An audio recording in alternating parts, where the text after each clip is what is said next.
language within weeks. Right. That I could start having What's up, Mike? Conversations right away. It was so fast. Now I'm speaking Spanish. Woohoo! No wonder Babbel is the #1 selling language learning app in Europe. Try it for yourself and see why Babbel is the quick way to get conversational in a new language, like Spanish, French, or more. You can try Babbel for free. Go to Babbel.com or download the app and try it for free. That's Babbel, BABBEL.com, or download the app to try it for free. That's Babbel.com. Talk radio that talks with you, not at you. Casey Hendrickson, News Talk 95.3, Michiana's news channel.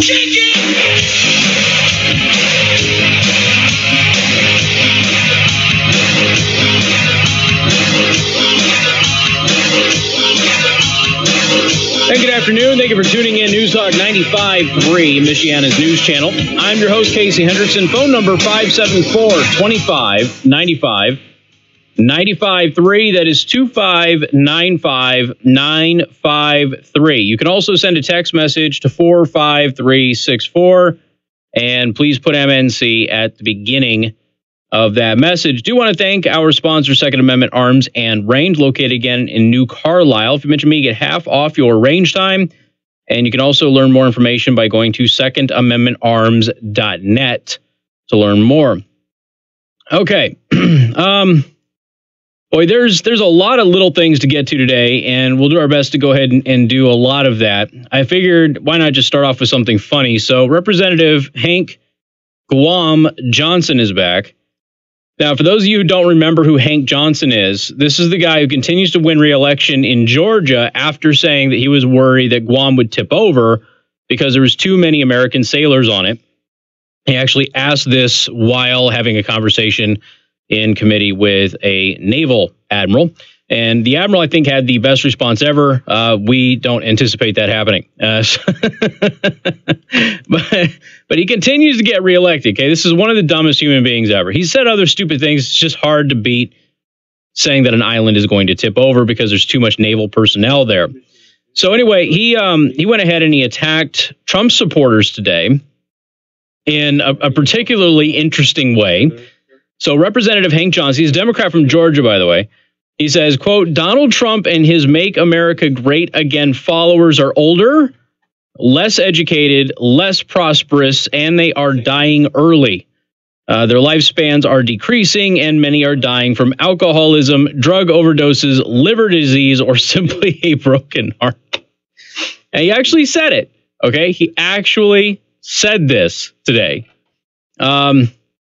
And naturally, I mean, the responses to this on social media were really funny because, you know, a bunch of people are like, well, not to mention the thousands that died when Guam capsized. So it's there's no data showing any of this, by the way. So it's kind of interesting that he is making this statement. And again, so he says that Trump supporters are older, less educated, less prosperous. They're dying early. Their lifespans are decreasing, and many are dying from alcoholism, drug overdoses, liver disease, and simply a broken heart. And I just, you can't get away from dumb. He continues to win re-election, by the way. I mean, this just goes to tell you, the best and the brightest are not the ones that always end up in Washington, D.C. All right, phone number 574-2595-95.3. That is 2595953. You can also send a text message again to 45364. Steve, welcome to the program. Good afternoon. Well, he forgot to mention if you drink Scope, that could do a little bit of damage as well. Well, yeah, drinking Scope, eating Tide Pods. I mean, there's all sorts of stuff that we could throw in there, can't we? Yeah, and I'd like to tell him to go eat a bug. Bunch of them. Yeah, you know, what is up with these people, and where are the people that voted for these people? Why aren't they raised up saying, would you shut up? Well, I mean, why bother? I mean, he's in the 4th District. He's in Atlanta. He continues to win re-election there just because he's a Democrat and a black guy. That's it. That's the reason he wins. And they don't really care what he says. You know, I've had this discussion with other politicians in the past who are Democrats who happen to be black. And I was like, said, look, the moment there's not a D next to your name, you're not going to win. And they didn't believe it. They actually thought that the people in their districts, you know, really respected them as individuals and believed what they were trying to do.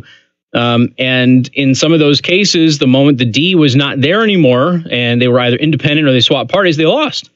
And I've had this discussion with people for years. This tribalist stuff, it doesn't matter. You look at the people that have been elected. What Jesse Jackson's son, I think, was under indictment and currently incarcerated when he won re-election. So Kwame Kilpatrick, you go back to that. Marion Barry in D.C. There's plenty of examples of people who are currently dealing with actual criminal behavior and were under investigation, were indicted, or were actually being held in custody that still won re-election. So, the idea that somebody's not going to win re-election just because he says something monumentally stupid isn't feasible nowadays, unfortunately. Well, the thing is, too, a lot of these people, they'll idolize a letter behind somebody's name without even knowing anything about the person. And that's where it just, it's partisanship at the core. Yeah.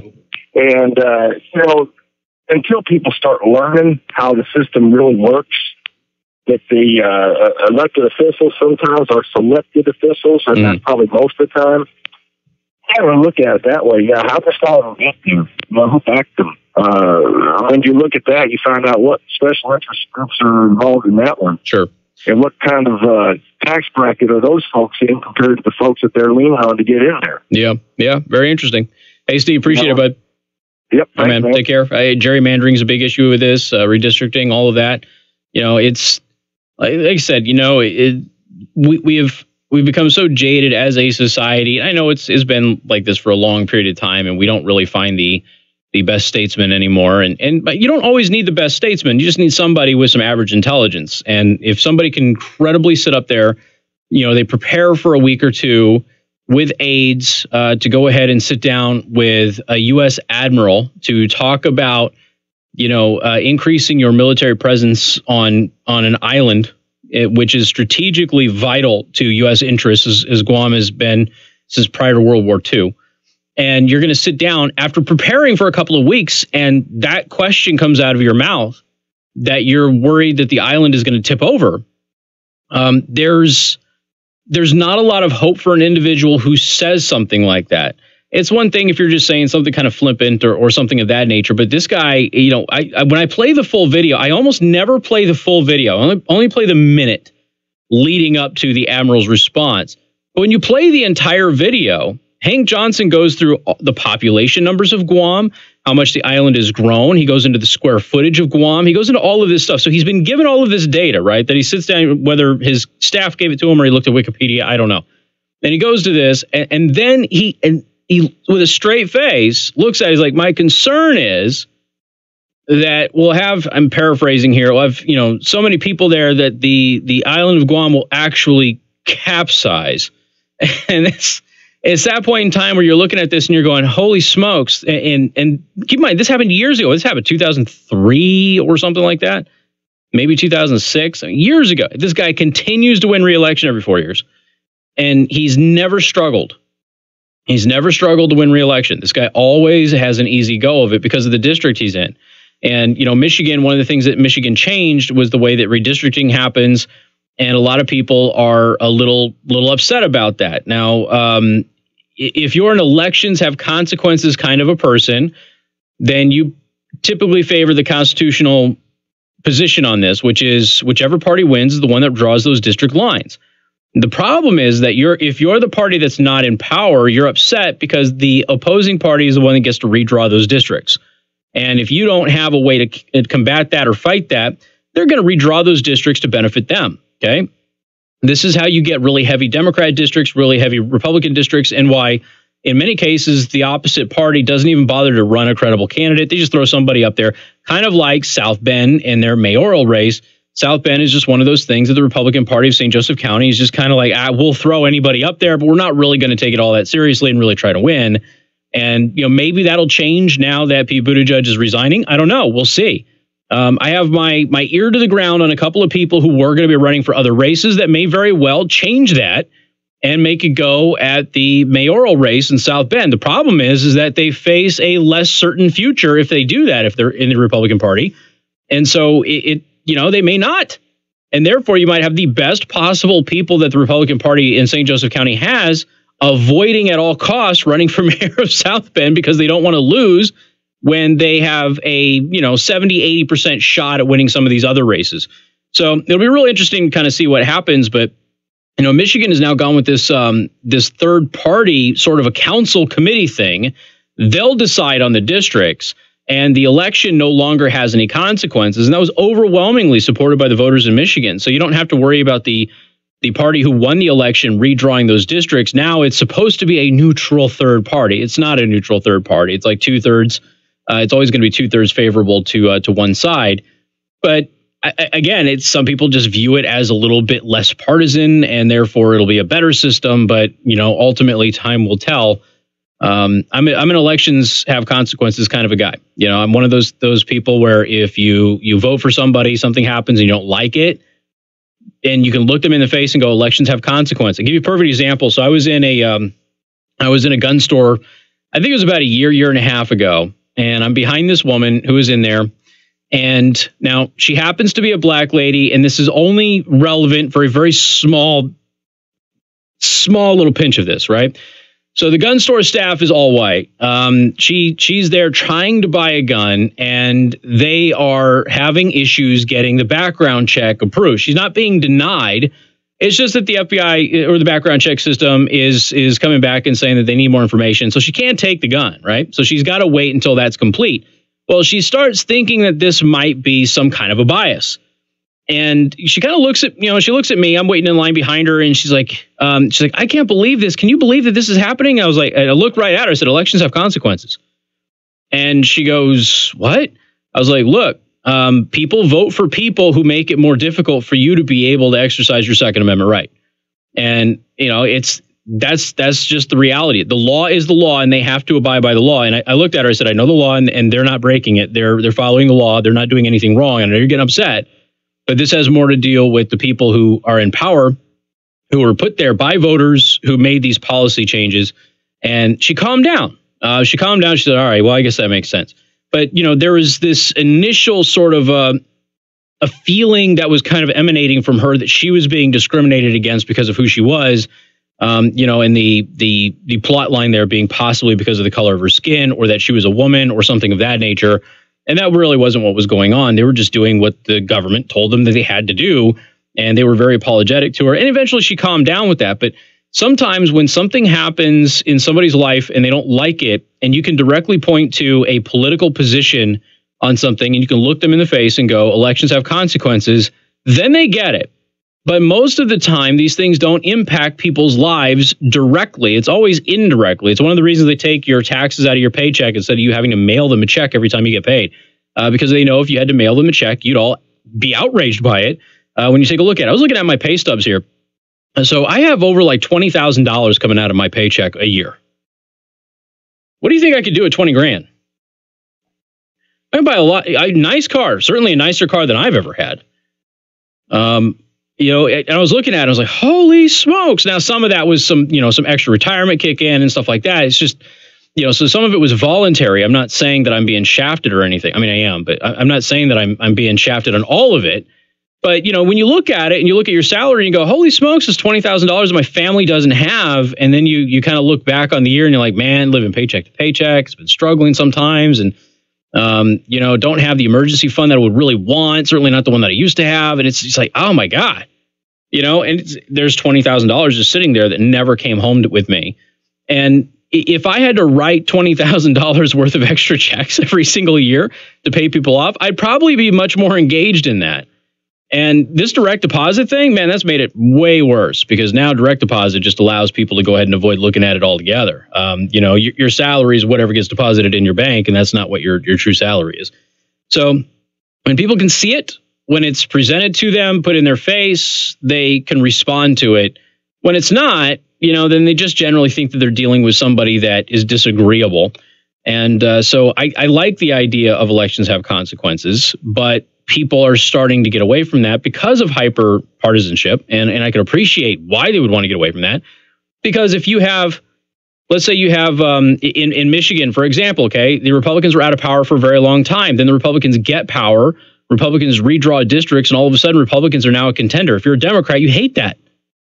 if you are a Republican who's controlled the state, that all of a sudden the Democrats win one election, let's say, I don't know, because you keep raising gasoline and wheel taxes for infrastructure, but not spending that money that you keep raising in taxes on infrastructure, Indiana, then when the Democrats win, and they will win within the next decade, the Democrats are going to win in the state, then the Republicans are going to be upset that when those Democrats get in there, they're going to redistrict everything and make it more competitive for Democrats. And so if you have a third party, the idea is that this commission will be able to somehow make it a little bit more fair. And that's, because again, you get situations like what happened with Hank Johnson. Hank Johnson is a boob. Okay. The guy's dumb.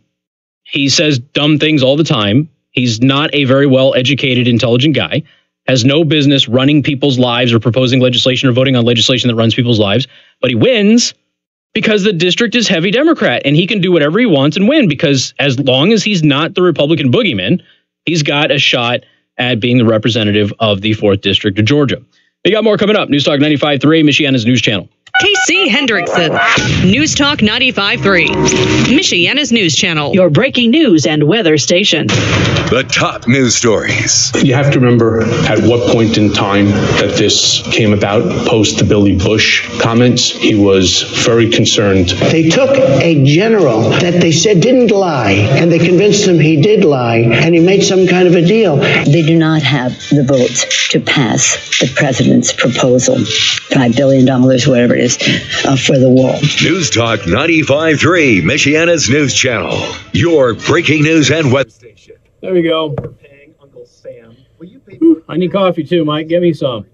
Surveys show that most American adults get an F in understanding income tax basics. And while investors are concerned about rising taxes, most aren't doing anything about it. This is Casey Weed, certified financial planner practitioner. When I got my start as a financial advisor, I was really just a trained salesperson. But I soon realized there aren't guarantees in the financial world, and selling another financial product added little value to my client's bottom line. The only guarantees you're going to get in life are death and taxes, so why not start planning around the one you can control? Call Howard Bailey today and see how the new tax laws can benefit your bottom line. I'm not doing good today, sleep-wise. Expected to last for a limited time, so call the I don't know, man. I didn't get little sleep. Planning before it's too late. I got an okay amount last night. I went home and took a nap, but Jesus.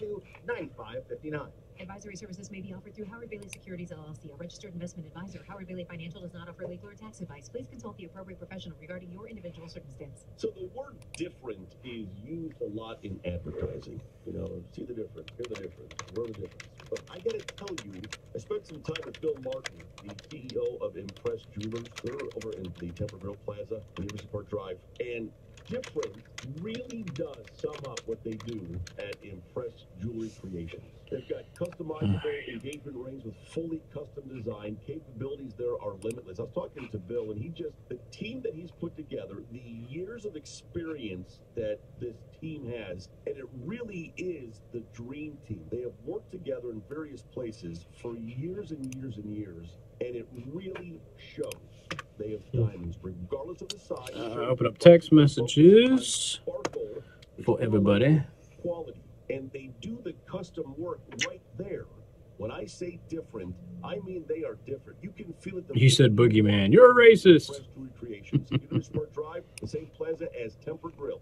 Message and data rates may apply. When did it become okay for men to be lazier, softer, fatter? We need to bring the men of this country back to greatness. And it's easier than ever with Ageless Male Max, a patent-pending formula with an ingredient that helps boost your total testosterone, promoting greater increases in muscle size and twice the reduction of body fat percentage than exercise alone. Plus, an amazing 64% increase in nitric oxide, which can be handy in the gym and in the bedroom.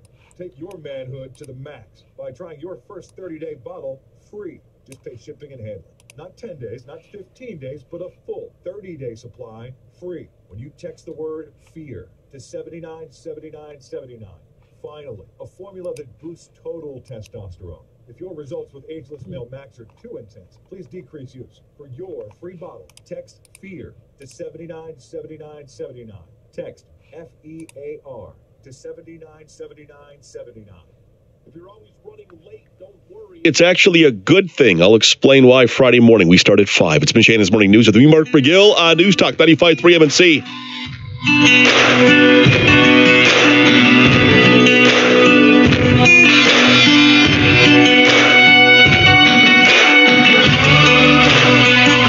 afternoon. Thank you for tuning in. News Talk 95.3, Michiana's news channel. Once again, I'm your host, Casey Hendrickson. Phone number 574-25-95-95.3. That is 2595-953. You can also send a text message to 45364. Please put MNC at the beginning of that message. Do want to thank R&B Car Company, locations in South Bend and Warsaw. R&B Car Company are your used car experts.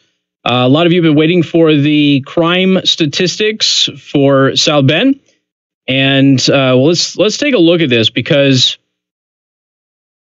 we're trying to obviously get a grasp on crime in the city. And we had the controversy that came out where South Bend was rated as one of the most dangerous cities to live in, but not because of overall. The list wasn't just crime, okay? South Bend was listed as one of the most dangerous cities because of its criminal activity, but there were whole various other reasons of why cities were on that list and had nothing to do with crime. But just South Bend's crime was one of the reasons that it was considered one of the most dangerous cities. And then, of course, the mayor got really upset, got the news to retract everything. The news basically said the FBI sucks and doesn't do a good job of any of this. And it was really interesting to watch, because the UCRs are the best example of data that we have on a national level. And they're not perfect, but they are the best data that is available. And you can't have an argument about any of this stuff without using the best data available. And the city of South Bend does a pretty good job of logging their crime. And it's one of the things that, frankly, I think a lot of other cities should look at, because it's extremely helpful. It's very transparent. You can take a look at it throughout the entire year. And I always wait for the end of the year stuff to kind of come out. Now, I do want to give you a caveat here. The December numbers have not been added to this yet, okay? So we'll get a full breakdown of this when we get the December numbers finalized. So just understand that there's a month missing, okay? And things can change on this. But a lot of people are very concerned about the shootings and the killings in the city of South Bend. As I've told you before, it's, again, it's probably just because I come from a much bigger place, and that place happens to have been the most violent city in the country for a lot of my childhood, that I don't really feel in any danger in the city of South Bend. However, I do think that there's an issue with certain crimes that happen. I think that there is an issue in the way that it is addressed sometimes by politicians. But other than that, I really don't think South Bend's as bad as people make it out to be. And like I said, I really don't feel nervous being in this city at all. I also think that because the city limits of South Bend are relatively small, when something happens, it becomes a story. And in a lot of other places that are bigger, it's not a story and you don't hear about it. So here you kind of hear about almost all of them. And then it just becomes a repetitive sort of oh my gosh, it seems like every single week somebody's being shot, that sort of thing. So let me give you the preliminary comparisons between 2017 and 2018. And please keep in mind that December has not been added to these stats yet, so they will change, okay? And then we'll get the final total later on. I'm just giving you the initial assessment here because I think there's enough separation in some of these categories that you'll get kind of an understanding of really where we stand. So let's talk about aggravated assault. Aggravated assault went up in 2018 versus 2017 by actually a lot, almost a couple hundred. So it was 562 incidents of aggravated assault in 2017, 694 minus December in 2018. Arson also went up from 35 to 45 from 2017 to 2018. Burglary for non-residential went up slightly, 336 to 341. So that's about the same. Burglary in residential areas went down quite a bit. It was 774, and in 2018, it was 641. Homicides were twice as many in 2017 as they were in 2018. Okay, twice as many as far as the homicides are concerned. It was 16 homicides in 2017, 8 in 2018. Larceny was 3213, now 3096. Motor vehicle theft was 434. It is now 481. That went up. Motor vehicle issues have been on the increase in South Bend for a couple of years now. Rape went down from 91 to 67. Robbery stayed about the same, 315 each. Now, here's where you start getting into the shootings. Now, keep in mind, homicide and fatal shootings are two different things. Fatal shootings were 16 in 2017. Fatal shootings were 9 in 2018. Non-fatal shootings were 86 in 2017. They were 66 this last year, okay? Now, again, keep in mind that these do not have December's numbers on there. But I think there's enough separation there in the categories, most of them anyway, that you're going to be able to see that, and look, assault's gone up quite a bit. So it's getting a little bit more dangerous to be out on the streets in South Bend. However, you're less likely to be murdered, okay? And by like a wide margin, like you're half as likely to get murdered. And so it's important to look at the annual data on this stuff. Now, I guarantee you some of you out there are going, this is bull. We heard way more stories than this. And I'm not going to fault you for saying that or thinking that. But, this is the official data that the city has that they post out. And based on that data, you're more likely to have your house or business burned down, be assaulted, maybe have some burglary, that sort of thing. Burglary went down for your residential area, went up for your business. So there's some things that are not good. Your car is more likely to be stolen if you have the right vehicle, of course. So get a low jack or something of that nature. Plus, it helps on your insurance rates. But at the same time, when it comes to homicides and things of that nature, being involved in fatal shootings or even non-fatal shootings, 2018 was a better year than 2017, based on the official data that we have. 574-2595, 95.3. MNC News Time is 3:32. Time to check out Masters Heating and Air Conditioning online at mastersheatpool.com. Masters gets there faster. This is Michiana's breaking news and weather station. Michiana's News Channel on 95.3 FM, the 95.3 MNC skill on Alexa, and 95.3 MNC. Comparison of what the city was like when Mayor Buttigieg was young. Yeah, and look, I mean, that's fair. So what will happen is when we get the December numbers, I did convert over. I'll do what I do every single year is I'll go back several years and we'll take a look at trends and patterns. And, when you looked at 2017 versus 2016, again, we were dealing with the serious crimes going down, but we were dealing with the property crimes and the assaults going up. So that's now at least a 2-year trend that I can remember. So we'll have to go back. We'll have to take a look at some of that stuff. I'm going to be perfectly honest with you. The homicides seem low. Okay, they seem low based on the news coverage, but that doesn't mean anything. We also have to keep in mind that we are talking about city limits. Okay, if something happens that's in South Bend, but it's not within the city limits, it doesn't go on this chart. That's handled by the state police or the sheriff's department. It is not handled by South Bend City police, and therefore it's not going to be on this chart. So, for instance, I lived in South Bend before I moved to Niles, but I did not live in the city limits. So anything that happened behind the mall wasn't counted as the city of South Bend. So there's that. I probably have to make that distinction on there as well, so people understand that. And unifying. The House is expected to pass legislation today funding most federal agencies in an effort to end the partial government shutdown.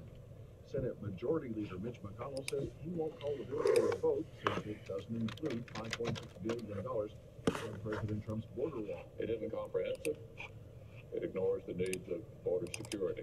The shutdown is now in its 13th day.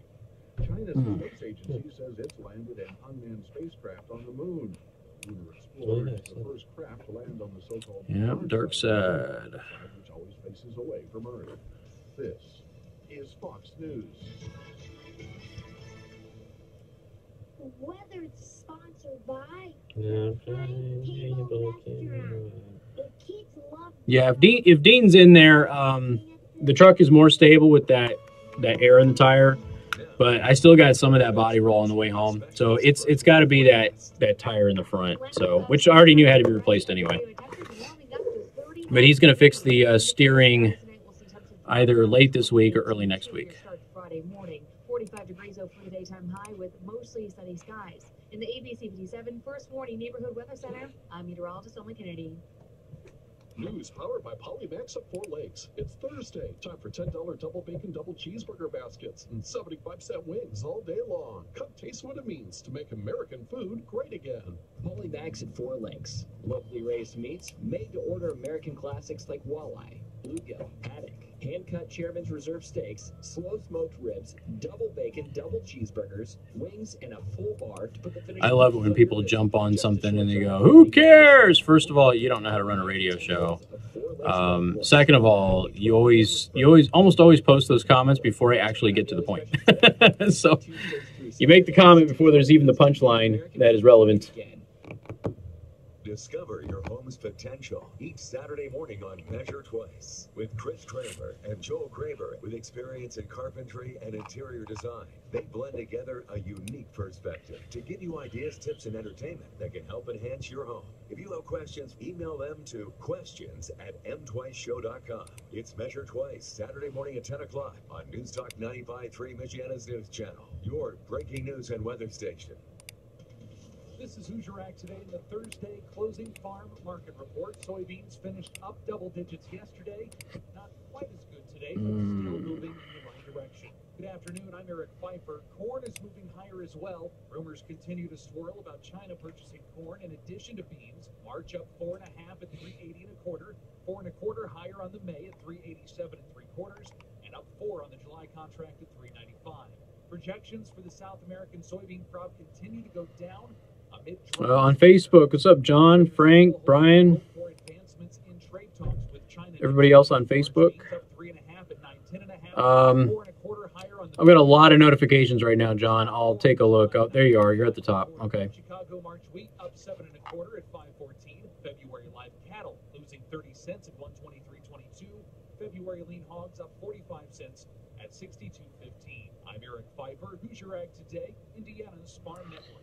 The Fox Business Report, powered by Modern Kitchen and Elkhart, opening new doors to build your dream living spaces. What the ATF tried to say that airsoft guns can be converted into real machine guns? Really? And some good news for prospective home buyers. Long-term mortgage rates falling this week. What is the date of that? That's beautiful. Declining to 4.51%, down 4 points from the previous week. And about 6 million Spectrum TVs. I mean, I want to know the date of the story, not the post. The post is recent, but I've got a. It looks like it might be a little bit older of a story. Going dark on Wednesday across Charter's Spectrum TV system, which serves 41 cities. And McDonald's planning to double its own version of Dunkin's donut fries next month, according to Business Insider. For a limited time, the based on their attire. of the donut sticks will be offered only at Okay, it was from 2010. All right.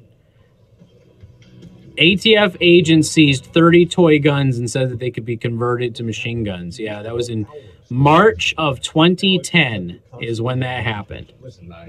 So it's still stupid, but yeah, I was just looking at like the camera quality, and I was like, it seems like that might be a little old, but still a funny story nonetheless. That's funny. Wow. The ATF. 800-257-5251.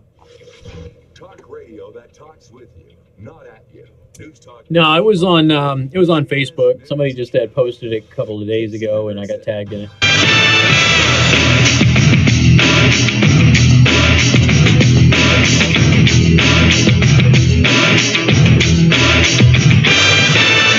Hey, good afternoon. Thank you for tuning in. News Talk 95.3, Michiana's News Channel.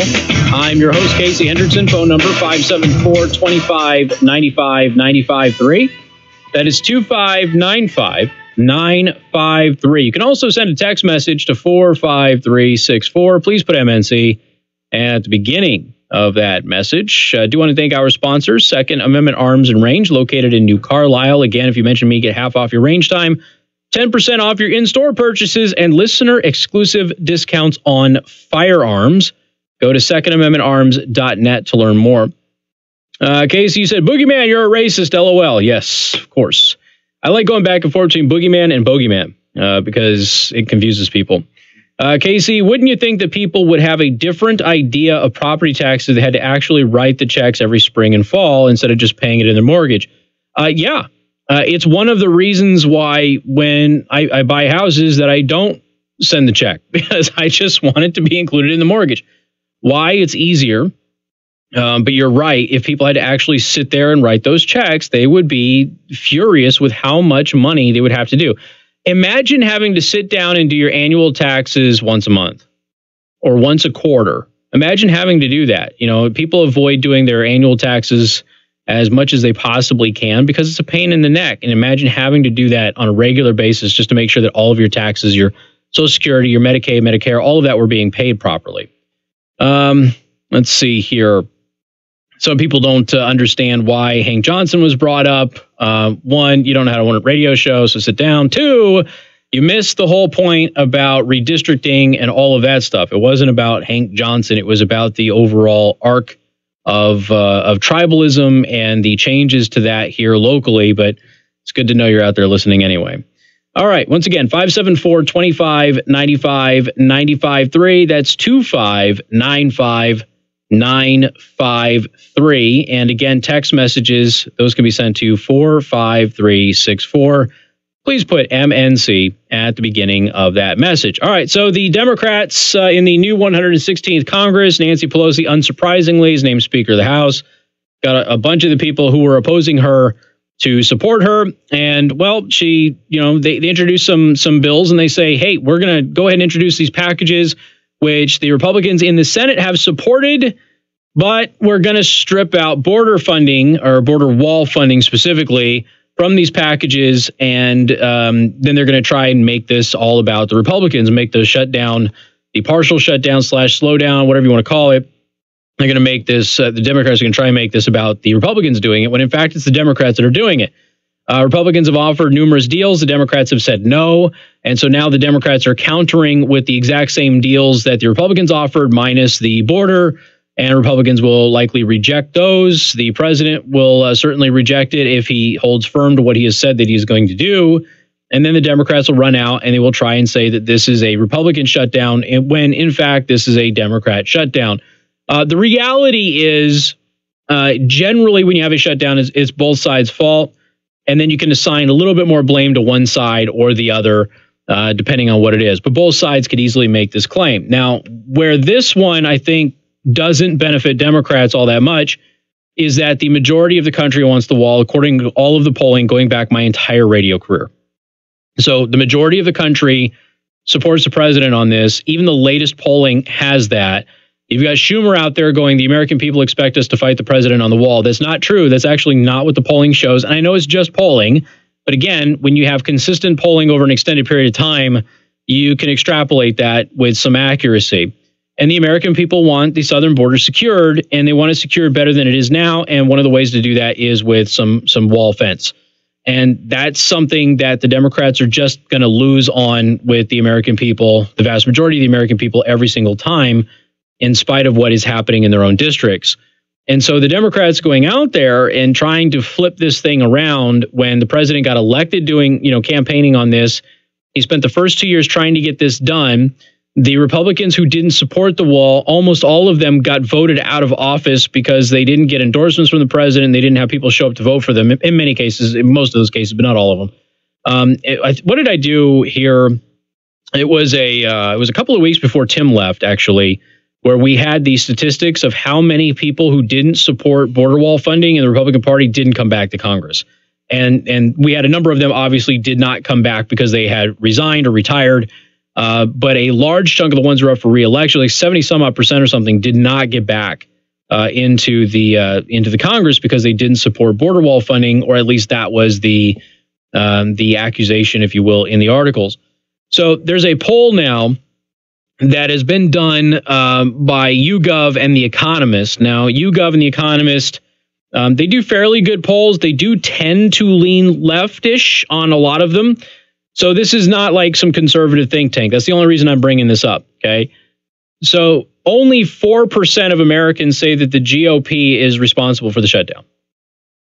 Only 4%.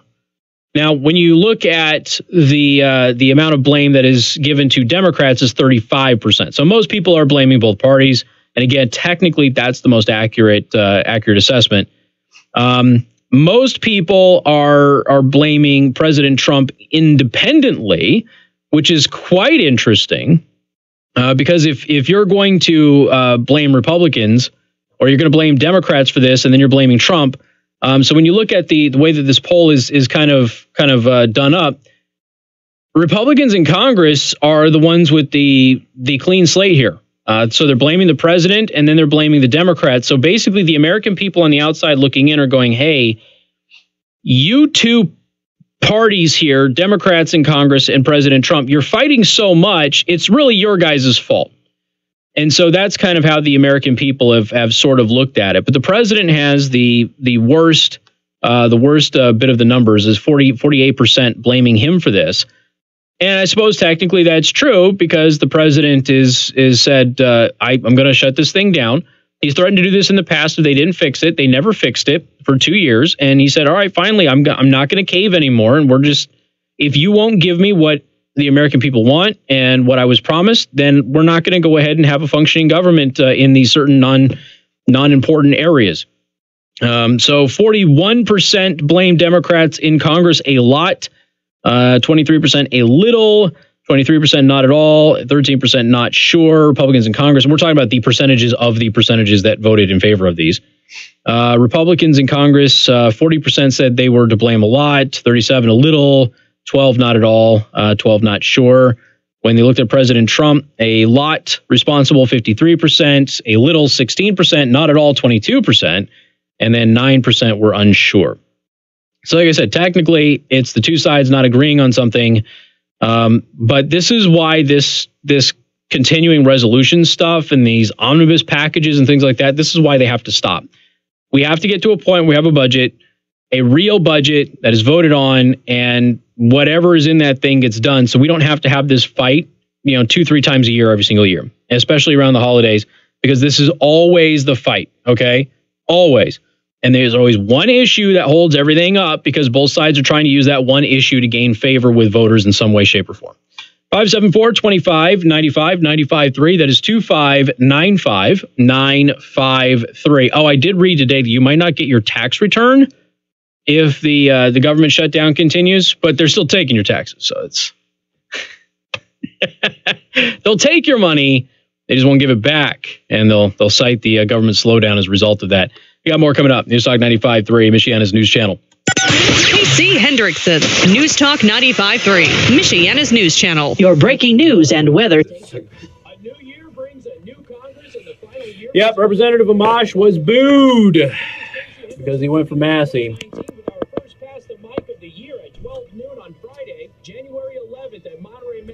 14-year-old charged with murder after a deadly crash, huh? That looked ugly. Pass the mic with me, Casey Hendrickson, Friday, January 11th at Monterey Mexican Bar and Grill from 95.3 MNC. Hi, this is Dwayne Miller with Good Faith Management and I Buy Houses Cash. If you own a house and want to sell it fast and for a fair price, call me at 574-294-5678. I can pay cash and close in as little as 7 days.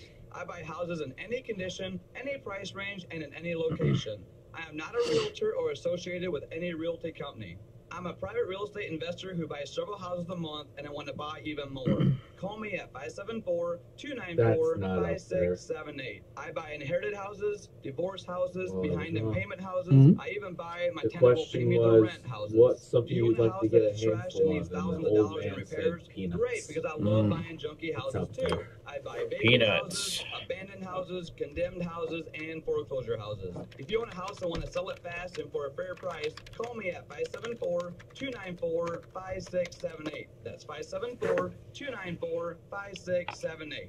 Message and data rates may apply. When did it become okay for men to be lazier, softer, fatter? We need to bring the men of this country back to greatness. And it's easier than ever with Ageless Male Max, a patent-pending formula with an ingredient that helps boost your total testosterone, promoting greater increases in muscle size and twice the reduction of body fat percentage than exercise alone. Plus, an amazing 64% increase in nitric oxide, which can be handy in the gym and in the bedroom. Take your manhood to the max by trying your first 30-day bottle free. Just pay shipping and handling. Not 10 days, not 15 days, but a full 30-day supply free when you text the word FEAR to 797979. Finally, a formula that boosts total testosterone. If your results with Ageless Male Max are too intense, please decrease use. For your free bottle, text FEAR to 797979. Text FEAR to 797979. Have you ever wanted to speak another language? Whether you want to speak Spanish, French, or German, Babbel's 10 to 15-minute lessons can get you speaking confidently in your new language within weeks. I just started learning Spanish with Babbel, and it's really helping me with my pronunciation. ¿Cómo te llamas? ¿Cómo te llamas? ¿De dónde eres? ¿De dónde eres? Haha, I got it! I'm amazed Michigan how is a news confidently I channel. Would you speak like to talk Spanish to Casey? now. I wish I had tried Babbel sooner. Babbel's award-winning technology gets you speaking right Tomorrow away. talk about the And best shutdown? of all, you'll remember what you've learned. No wonder Babbel is the #1 selling language learning app in Europe. Try it for yourself and see why Babbel is the quick way to get conversational in a new language, like Spanish, German, Portuguese, and more. You can try Babbel for free. Go to Babbel.com or download the app and try it for free. That's Babbel, BABBEL.com. Or download the app to try it for Can I get your free. name, please, sir? That's Babbel.com. We're your home for the Gotta Sean get you on there. Hannity Show. Weeknights 6 till 9, exclusively on News Talk 95.3, Michiana's News Channel, your breaking news and weather station.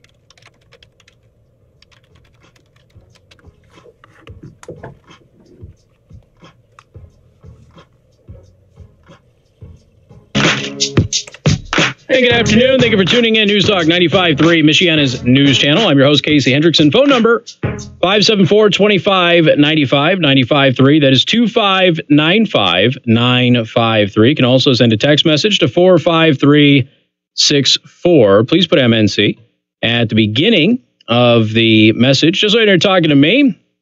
All right. Let's see. What do we have here? We have Jim. Welcome to the program. Good afternoon. Good afternoon. I just got a wondering, why are we paying? They're talking about these people being laid off. When I got laid off for a strike, I didn't get nothing but my little strike fund, which is about $50 a week. Yeah. I don't think we should be paying these people that are not working. The ones that are actually there working, that's fine and dandy, but I don't think we should pay the rest of them. And all the money that we're saving by not paying them, I think they should take it off of our taxes. Why are we paying taxes for not paying the employees? Well, you know, that's the deal when you have negotiated contracts and stuff. You got to honor the contract. Well, but they did not. They're not honoring. They're not honoring it. They tried to do something back with Newt Gingrich to try to make these people get their pay. But it wasn't my fault that my company went on strike, and it was not their fault as well. So I don't want, that doesn't make any difference to me. No, I get that, but you're dealing with federal employees, and they're not doing it. It's not any fault of their own, if you will. You're exactly right. The problem is the way I look at it, wasn't my fault either, but I had to pay the brunt of it. But these people are going to get paid for virtually doing nothing, as far as I'm concerned anyway. And like they keep saying, non-essential. I'm trying to figure out what non-essential is, because where I work at, if you're non-essential, you're laid off, you're not brought back. Right. And the best way for me to kind of describe this to people is, look, the Pentagon's not shutting down, but the cafe in the hallway of the Pentagon is. So you won't be able to get your lattes and your lemonades and things like that at the snack stand, but you're still going to be able to fight wars and stuff like that. I mean, it's an over-exaggerated analogy, but that's the reason for it. Well, but it's true. I mean, these people may not be non-essential for me or you or somebody else, but they might be for another person. Sure. And I understand all that. But it still goes back to the fact that maybe, just maybe, if these people that are laid off, non-essential employees, the people that are not getting, maybe they should stand up and say, you guys got to get together here. Right. We're all in this together, and you want to sit there with Pelosi and Reid at the very beginning of the whole conversation about a wall. They just said no, absolutely not. But yet they voted for it in the past. We should be having commercials, nonstop barrage of commercials about Chuck Schumer, Nancy Pelosi, and you know, we go back to Dingy Harry and go back to Durbin in Chicago. Sure. Same thing with him. Well, yeah, I mean, you know, this is the thing. They wanted a wall not that long ago. They partially funded one. You know, those funds have now been exhausted on renovations, but you know, they have vowed to block this for the past 2 years, and they have done so. And it's kind of funny with the comments that some people are like, oh, you Republicans had control of everything. Why didn't you get it passed? Well, you know, you're ignoring the procedural aspects of it, and you're ignoring the open borders Republicans that were still in Washington, D.C. as well. And, you know, the betrayals of McCain and others are the reasons that the ACA is still there. The border wall is not there. It's, you know, that's not something that is any new news or anything like that. It's been discussed for 2 years. Right, and we got McCain in there who didn't want anything to do with that, anything that Trump put forth. Sure. And now for some reason we got Mitt Romney in there, who I was a Mitt Romney supporter, but now I'm not. And I don't think I could ever. I mean, this guy, the comments he made about, you know, where was he at with all this rhetoric when he was running against Obama? Exactly. Hey, Jim, appreciate it, man. I got to roll, but thank you much. Against Obama because he was afraid. Pardon? Oh, I was going to say, you broke up there, and I've got to move on. But you're right. You're right about Mitt Romney. And the president did say that, hey, look, if Mitt Romney had fought as hard against me as hard against Obama as he fights against me, he would have won. And he's probably right. Remember, Romney was winning that election, and they told him to back off and be nicer, and he did, and he lost. That's what happened with the was it De La Hoya and Mayweather fight? De La Hoya had won that fight, and then he backed off the last several rounds, and he lost. Just because they said that he was not the aggressor anymore. Let's see. Dave, welcome to the program. Good afternoon. Hey, Casey, how you doing, man? Doing well. Hey, I was calling about the furloughed employees. Now, I heard your previous caller say maybe they shouldn't be paid or something when they go back to work. But my stepmother is a furloughed employee, and each time there's a shutdown, her entire income just stops. Yeah. Now, she's fortunate enough that she's taking care of her money over the years, that it works out. But that's a big pinch for some people. So she's older, so she's taking care of her money. But if you're a young person, and my stepmother works for IRS, but she's an employee that doesn't deal with taxes directly, nothing like that. Okay. And she's sitting at home. Yeah, she's not working, but who can take that much of their income out of their household every year? Well, and that's the thing. They'll get the money back. The problem is it stops for a period of time. And can you keep the lights on while that's happening? Can you appease the landlord while that's happening? That sort of thing. The money will come, but it's, that period of time where you don't have it, that you've got to deal with everything else that's kind of going on with the government. I think, go ahead. Sorry. In that case, they should get some protection like soldiers that fight overseas. Like if you're deployed, overseas, don't soldiers get some kind of protection about losing things back home? Some things, not all things. So like if you're in a reserve or guard unit, and you get called up, they can't give your job to somebody else. Your job is to be waiting for you when you get back. Doesn't always happen, but then you have a legal case there. But if you're not paying your bills, even if there's some kind of a stop to your pay, that's not protected that I'm aware of. I mean, it could be. Maybe there's been an amendment to laws and regulations since I've been out. I don't know, but to my knowledge, as long as your bills are not being paid, it doesn't matter that the government has stopped paying you. It's just that your bills are not being paid, and that's all civil stuff. Gotcha. But I think there should be some kind of protections for these employees that their money just stopped giving unemployment from the federal government or something. I don't know what it is, but that may be that might very well be an option, is to get them some kind of a unemployment benefit and then deduct that from their retroactive pay. Just if nothing else, they can keep food on their plate and their lights on, that sort of thing. That might be an option. But this is another reason why these CRs and these omnibus spending bills got to stop. You have to have a budget, and you've got to stop playing this game 2-3 times every single year, especially at the end of the year. And they do it every single year for politics, and it's starting to weigh on people, and it's aggravating and it's unnecessary. And it's sickening. Yep. All right, buddy. Appreciate it. Thanks, Casey. All right, take care. Bye. This is unfortunately just the system that we have set up, and nobody seems to really want to do a budget now as a result of there's so much leverage that can be gained from doing this. You know, we get rid of the pork barrel spending and the earmarks, and this has become a way to do earmarks. So Republicans have tried to use it to get Planned Parenthood defunded. Democrats have tried to use it to not get border security and a couple of other options that have happened over the years. And at the end of the day, like I said, it's the people like last caller's relative who are the ones that pay for it. You and I don't really pay for it, but they do. Got more coming up. News Talk 95.3, Michiana's news channel. WTRC FM and HD1 Niles, South Bend, Elkhart. All right.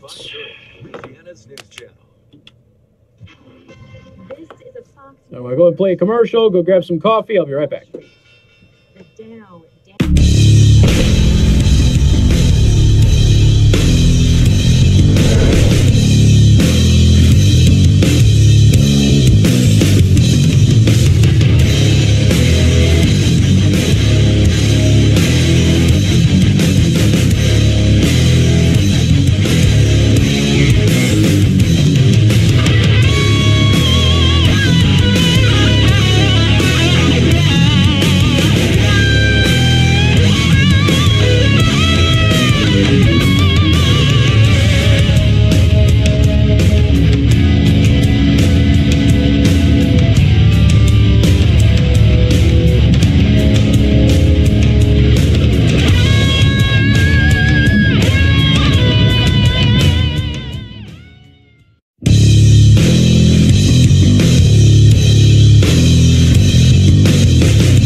And no one was inside when the fire began. There's no word on the cause of the fire. And the theme has been announced for the 2019 Indiana State Fair. Heroes in the Heartland was revealed as the theme Wednesday. It'll recognize and pay tribute to several groups, including Hoosier farmers, first responders, educators, members of the armed forces, and all those who help keep us safe. The fair also launched a Hoosier Hero campaign, asking for personal stories about the groups being recognized during the fair. The dates for the 2019 Indiana State Fair are August 2nd through 18th. That's 95.3 MNC's Darren Wright. Weather sponsored by The Prime Table Kids. Eat the best kids menu with free ice cream.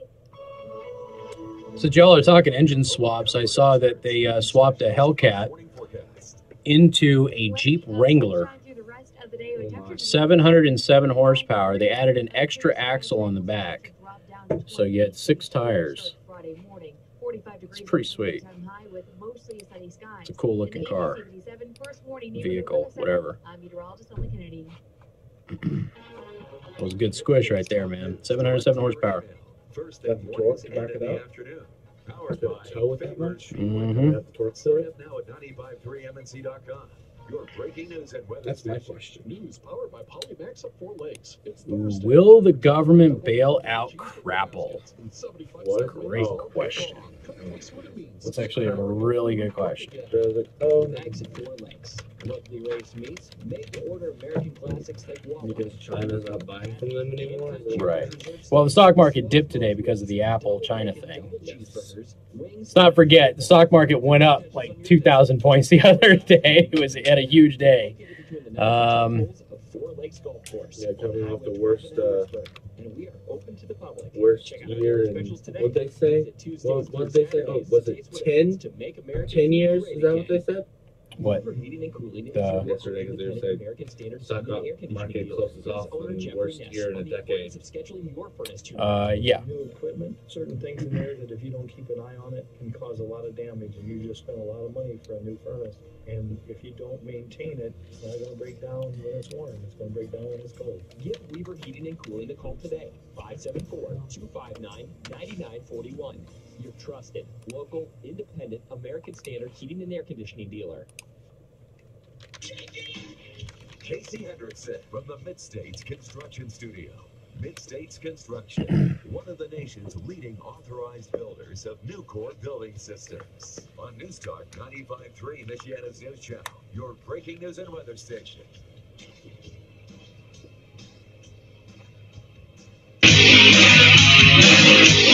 And good afternoon. Thank you for tuning in. News Talk 95.3, Michiana's News Channel. I am your host, Casey Hendrickson. Phone number 574-25-95-95.3. That's 2595-953. This is actually a really good question. I've kind of alluded to this over the past several months. Casey, the stock market is in the crapper basically because Apple is losing iPhone sales because they want $500 more than the phones are worth. This is true. The flagship iPhone is still 3 generations behind the flagship Android phones. And I'm sorry, Apple fan people. I'm not saying the phone's bad. The phone works. Still got a good camera. It just doesn't have the best camera. It's still got a good operating system. It just doesn't have the best operating system. It's still got good features. It just doesn't have the best features. And it doesn't innovate anymore. There's nothing new about the Apple phone product. And that's the thing. They used to be innovators, even if they took a technology that Android had, like Siri.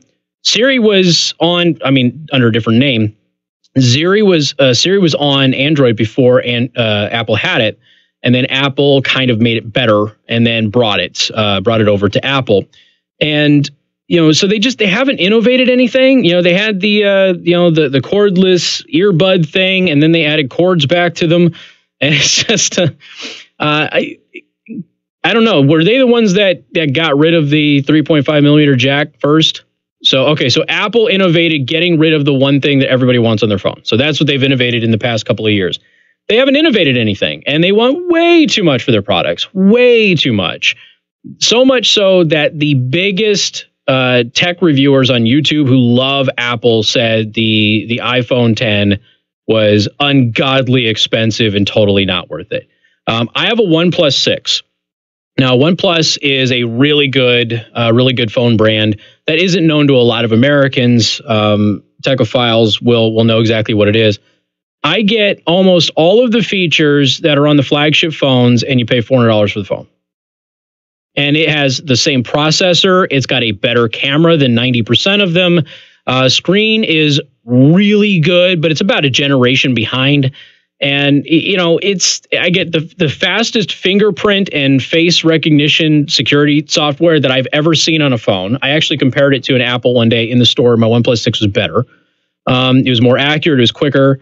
So when you're charging $1,000 or more for a phone, it had better perform better than anything else, especially phones that are $400 or $500, and the iPhones just don't. And people are wising up to that. It's not that Apple doesn't make a good product. They do. It's just that people are like, well, if I go over here, I get all of this extra stuff for a heck of a lot less money.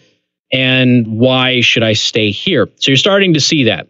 I know that iPhone and Apple, they really blame China and some of the stuff that's happened in China. But this is a really good question because they went on and they asked, is Apple too big to fail? And will there be a government bailout of, quote, Crapple? That's a great question. Now, here's why I think that's a great question. I have covered Huawei for some time now for a very specific reason. And I've told you Huawei phones are flagship top tier phones. Their best 2 or 3 models compete very favorably with the top Samsung, HTC, and Apple models. Okay, these are bruisers of phones, and they come out of China. Now, Huawei's not a big brand here.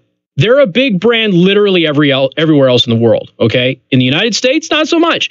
You know, we like our Apple, we like our Samsung, to a lesser extent, HTC. OnePlus phones are popular all over the world. The United States is just kind of waking up to it. And really what has to happen is they have to send a phone to a prominent tech reviewer to look at. This is how they had the 5T really get noticed. They sent it to prominent tech reviewers who opened this thing up and said, yeah, this is better than any Samsung that I have.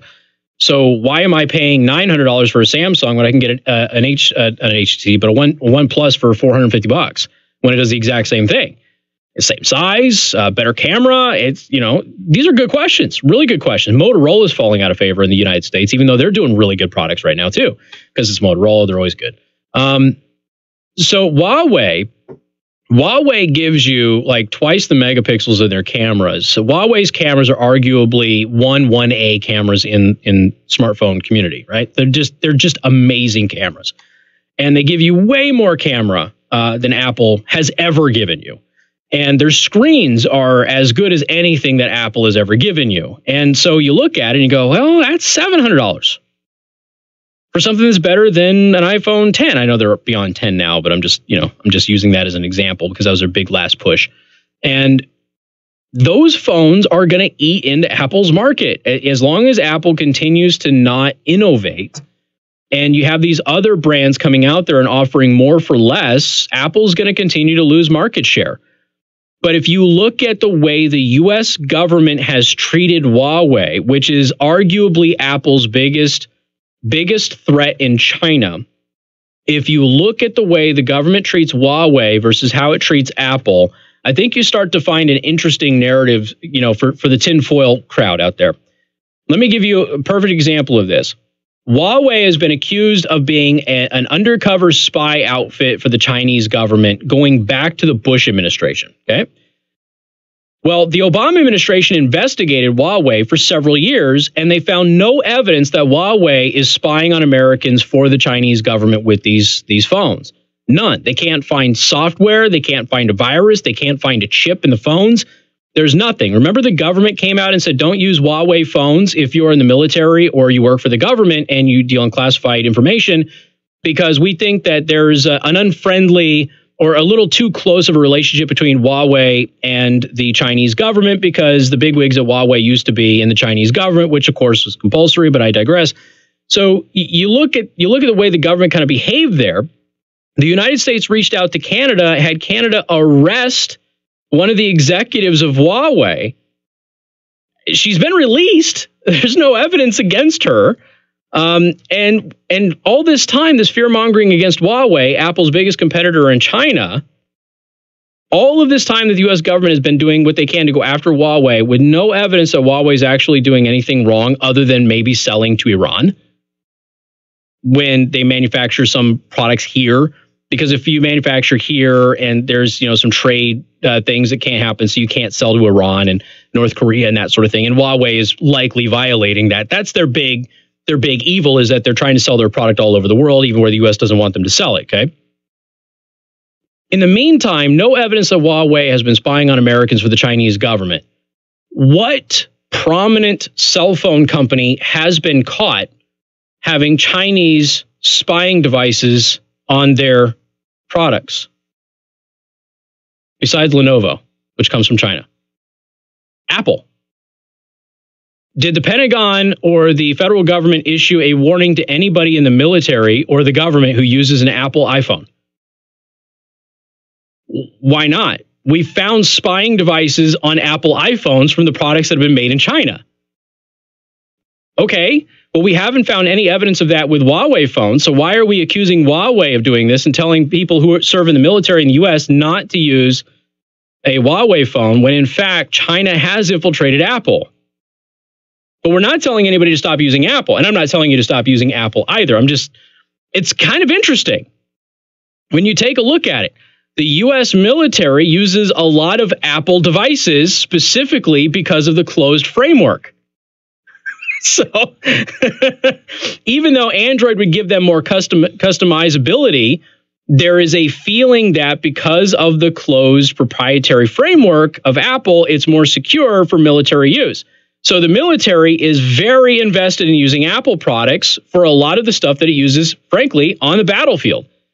So if you're the U.S. military and you're the U.S. government and you're trying to go after somebody and you're going after Apple's biggest competitor, claiming that they're a giant Chinese spy or something, like it was Mama Dolce's from Fallout, and then but you're using a device from a company that has actually been caught having Chinese spy material on it, and you're not telling anybody to avoid using that. There's some weirdness that is involved there. I'm not in any way, shape, or form saying that Apple is giving information or helping the Chinese military get a one-up on the U.S. or anything like that. I'm not saying that. I'm just saying it's an interesting narrative when somebody says, wait a minute, Apple's making a big stink about China today. Who's their biggest competitor in China? Huawei.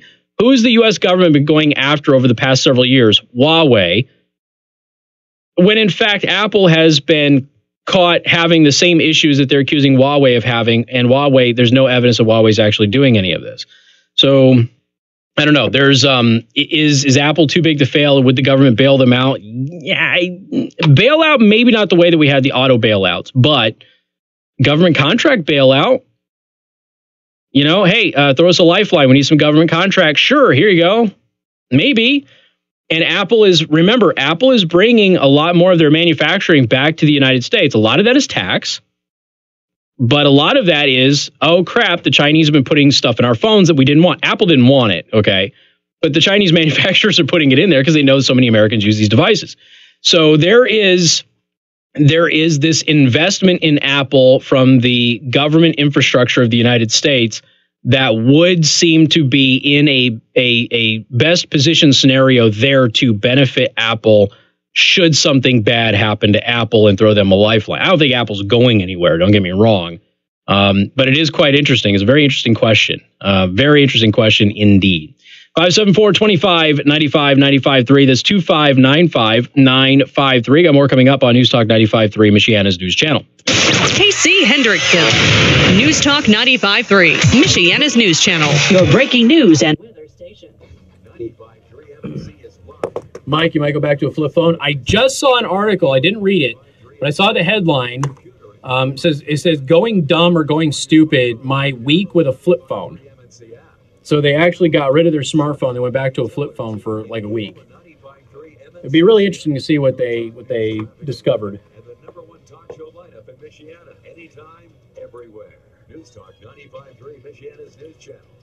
Yeah, I got the broken headphone today. I keep forgetting my stupid... They got moved from the spot that I put them in. I know, shocker, right? You put something specifically in a spot that you pass every single day so you see it, and it gets moved, and I can't find them anywhere. So I don't know where my dollar store headphones are. Certified financial planner practitioner. When I got the new Note 9 costs just as much as an iPhone XR. But it's a Note. It does things that Apple doesn't do. Best phone I've ever owned beyond this OnePlus has been a Google Note. Or a Note. Not a Google Note, but you know what I mean. So, honestly, the only phone I would ever give up a OnePlus for now is a Pixel. That is the only phone I would ever give it up for. Google Pixel? I love Google Pixels. Love them. Oh, so I'm thinking of the Windows phone. Yeah, no, God, no. I'm thinking of the Windows phone that came out with Windows 8. Which I would do a Google Pixel 3 Plus, and that is the only phone you could pry this phone away from. That's it. I love this damn phone. I've had... The only issue I've ever had with this phone was that it would go to sleep on you, and you didn't have a way to keep it awake, and there's a software download that fixes that. And at the same time, which is third party. So that'll make this summer the most comfortable. I'm Tommy Wordline. I'm 26 and I've been in sales for 7 years. I'm a golfer, saltwater fishing enthusiast. I'm a diehard Bulls, Bears, Cubs, Irish, Spartan, Hoosier fan. And get your free furnace. And New Bear guy. New Bear guy? He's insane. Lives in Michigan City. He drives down from Michigan City every day? Certainly. Ever wonder why I mean, I'm not opposed to doing that, but like in the summer, I would have no issue with it because it's like a 20, 30-minute drive. But cool updated Babbel's award-winning technology gets you speaking right away. Whether you're learning Spanish, French, make sure or you German, RSVP for the financial wellness class. Yeah, no. I always thought I was bad at languages, but after using Babbel, I can tell you I was just taught the wrong way. Using Babbel's 10 to 15-minute lessons, you can be speaking confidently in your new language within weeks. But I don't know the password for that either. Casey, LOL, I haven't had problems all day, every day, streaming MNC on my iPad. You're speaking ill of Apple, and it's having buffering issues, and the segment is over. Streaming resumes. That's funny.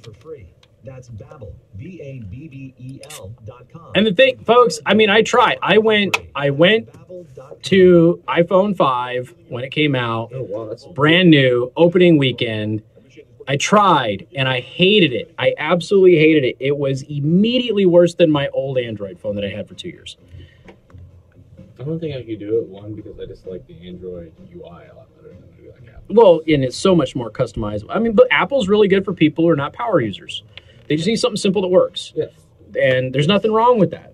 And good afternoon. Thank you for tuning in. News Talk 95.3, Michiana's news channel. I am your host, Casey Hendrickson. Phone number 574-2595-95.3. That is 2595953. You can also send a text message to 45364.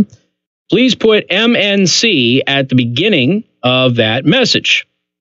So I got this really funny text. Casey, LOL, I have not had problems all day, every day, streaming MNC on my iPad. You speaking ill of Apple, and all of a sudden it's having buffering issues. And then when the segment is over, streaming resumes. That's funny. Somebody says, Casey, you probably already know about Oppo phones. Spectacular, but difficult to find in the U.S. Oppos are fantastic. In fact, what was the one that they just had here recently that made a lot of noise? Is it the R17 Pro? I've got to look at it, but it had the most beautiful finish of a phone that I had ever seen in my entire life. And Oppos are really, really good. It's another offshoot of a major brand. I forget which major brand manufactures them, but and it's the same thing with OnePlus. OnePlus is manufactured by another major manufacturer, but it's but Oppo phones are really good. Yeah, if you can get them. There's a lot of really good phones outside of the U.S. that you can get that are compatible with U.S. networks that just they just haven't become mainstream here, but they will.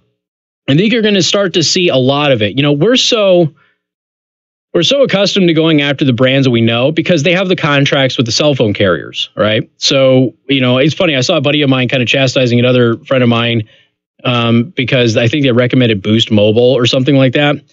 And I have Metro PCS. And when I say Metro PCS, people kind of look at me cross-eyed, like, what are you doing? Well, first of all, I have T-Mobile's full network and I pay $70 a month for unlimited everything for 2 lines. Not $70 each line, $70 a month, period. No extra taxes. It's $70 flat. And I was paying over $250 a month at Sprint. So now here's the drawback. I got to buy my phone. So we buy phones. So all of a sudden, we didn't have the top tier technology in phones, and we had to start looking at other things. So I've done some ZTEs and things like that, and eventually I landed on the OnePlus because I couldn't afford the Pixel. But it's been amazing. So you start to learn about all these amazing phones that are out there that are made by really good companies that just aren't typically a part of the contract negotiation you have with the big major cell phone carriers. So you all go right back to Apple, you go right back to Samsung. Not that there's anything wrong with those devices. They're great companies, but really, there's a lot of other phones out there that are a lot better for a lot less. But when you're, like what's Sprint doing, like $7 a month for a Galaxy S9 right now or something like that. It's like, so you're like, $7, I get like one of the flagship smartphones. Okay, yeah, cool. It's hard to compete with that. Totally hard to compete with that. Let's see here. Let's see. The Find X is the one that I'm looking at. Yeah, probably. Let's see. Out the door, my buddy paid $1,450 for an iPhone XS Max on an Apple credit card, of course. Oh, dear God. You can get one of their laptops for less. You can get a really good laptop for $1,450. You can get a gaming laptop for $1,450.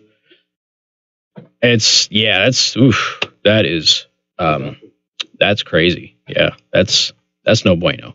That's fanboy level stuff right there. Like, I'm just going to have it because it's a status symbol. It's like people who wear Beats headphones.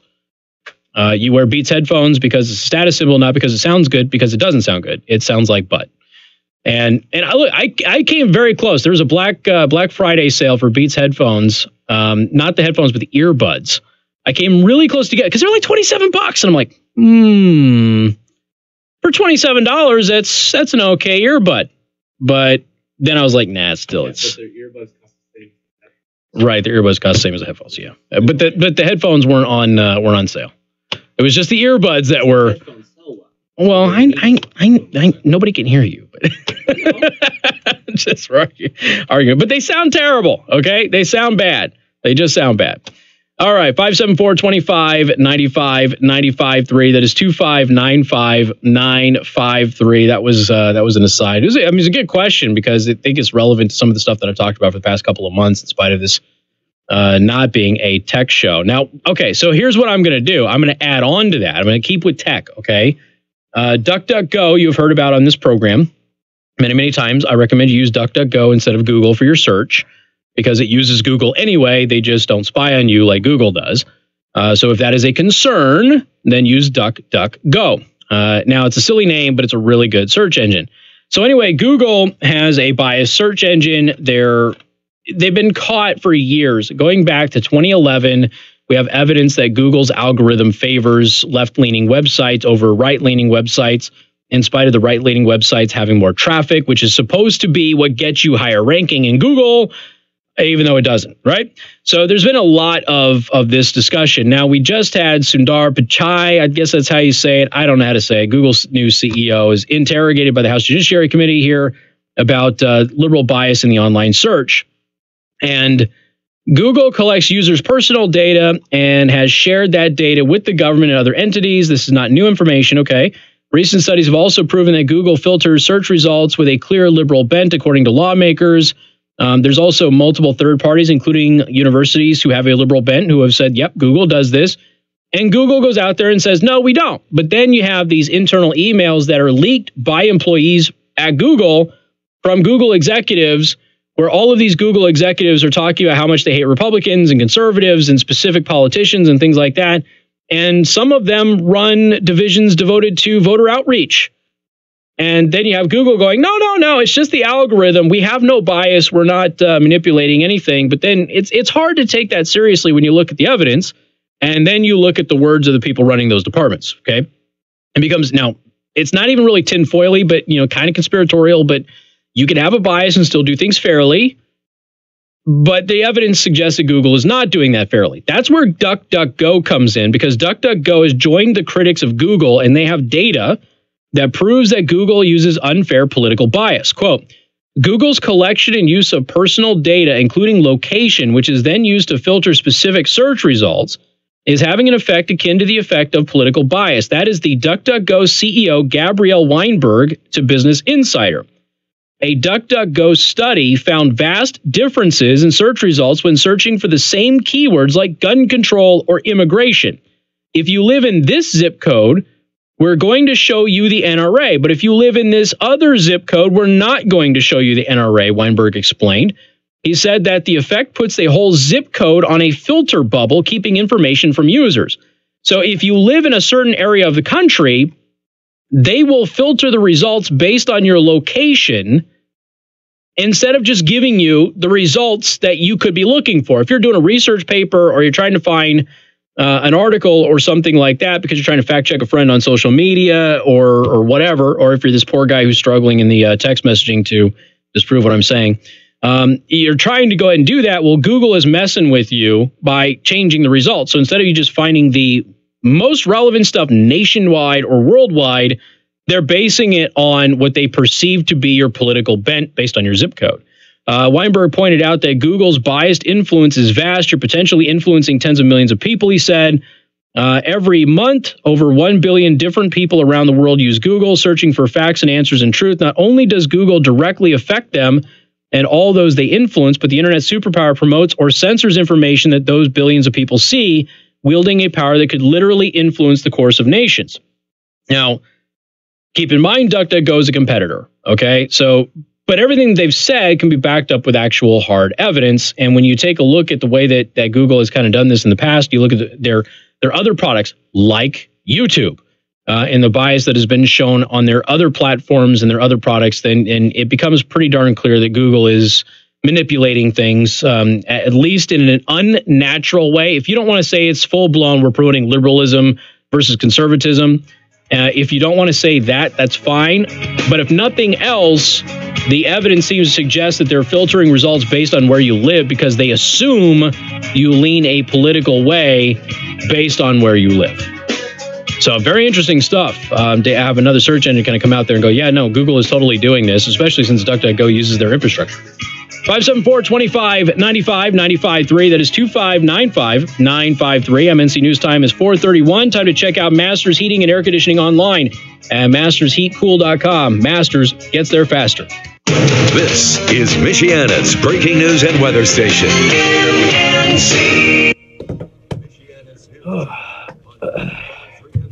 Trying to write it to you, but I didn't have it. I found it. Because they were like, all the posts about it were from like July. Yeah. August.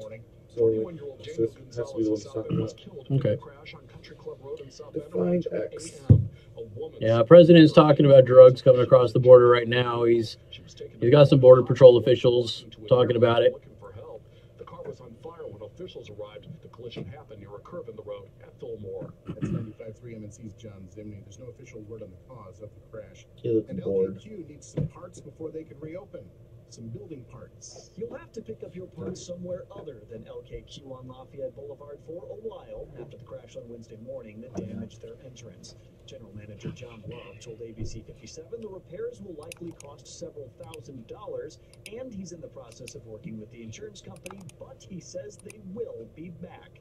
Police say Antonio Cruz smashed into the storefront during the police pursuit. They have not confirmed if he had drugs or alcohol in his system at the time.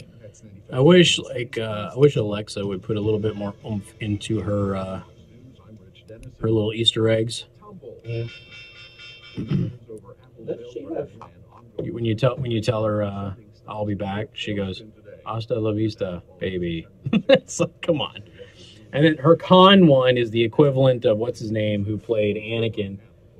No. Caden. Yeah. Hendrickson. Majority in the Senate, with the Democrats now in control of the House. Nancy Pelosi today elected Speaker of the House. Oh, different guy.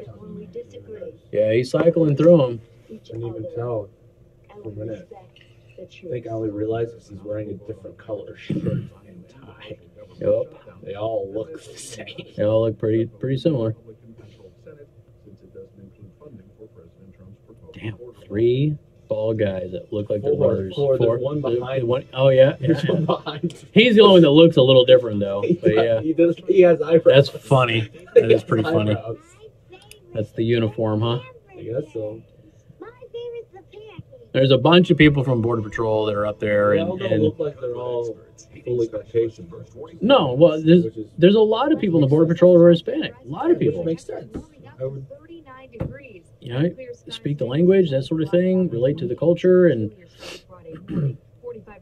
they're talking about the drugs coming across the border, and basically the president is making he's bringing the experts who work on the border and deal with this on a regular basis. He's putting them on television to explain to the American people, here's how a wall will fix some problems. Very smart. Yes.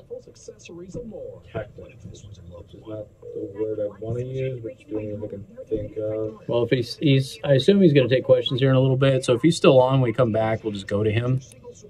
You know how to do that? No. Crap. Well, never mind then, because John's not here. I don't know exactly how to do it. Let me. There should be something that. It's probably one of the routers. It's going to be on this real record.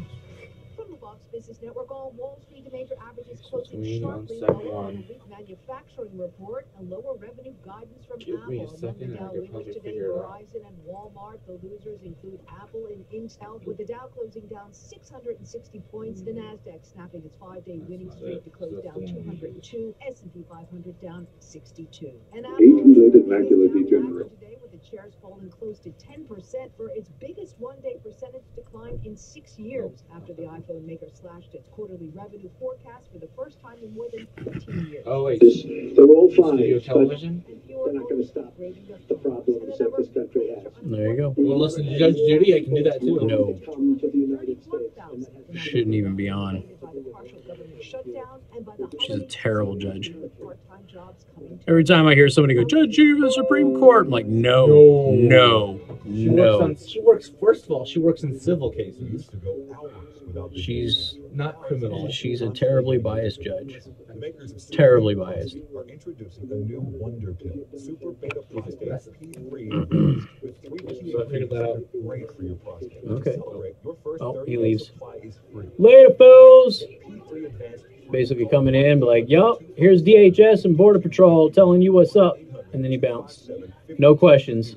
1-800-257-5251. Haha. Comfort experts, plumbing, heating, and cooling. Keep your hard-working furnace running smooth with the tune-up. Media is all super butthurt that he's not taking questions. Radio that talks with you, not at you. News Talk 95.3, Michiana's news channel. Casey Hendrickson. I'll be back.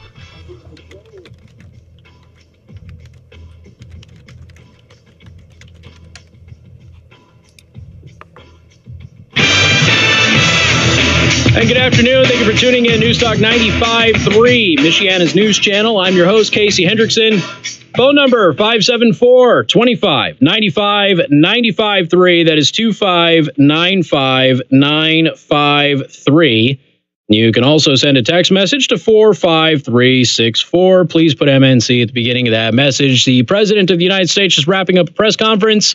They brought a bunch of officials from the Border Patrol, Department of Homeland Security out, and basically said, look, here's the deal. This is why a wall is so important.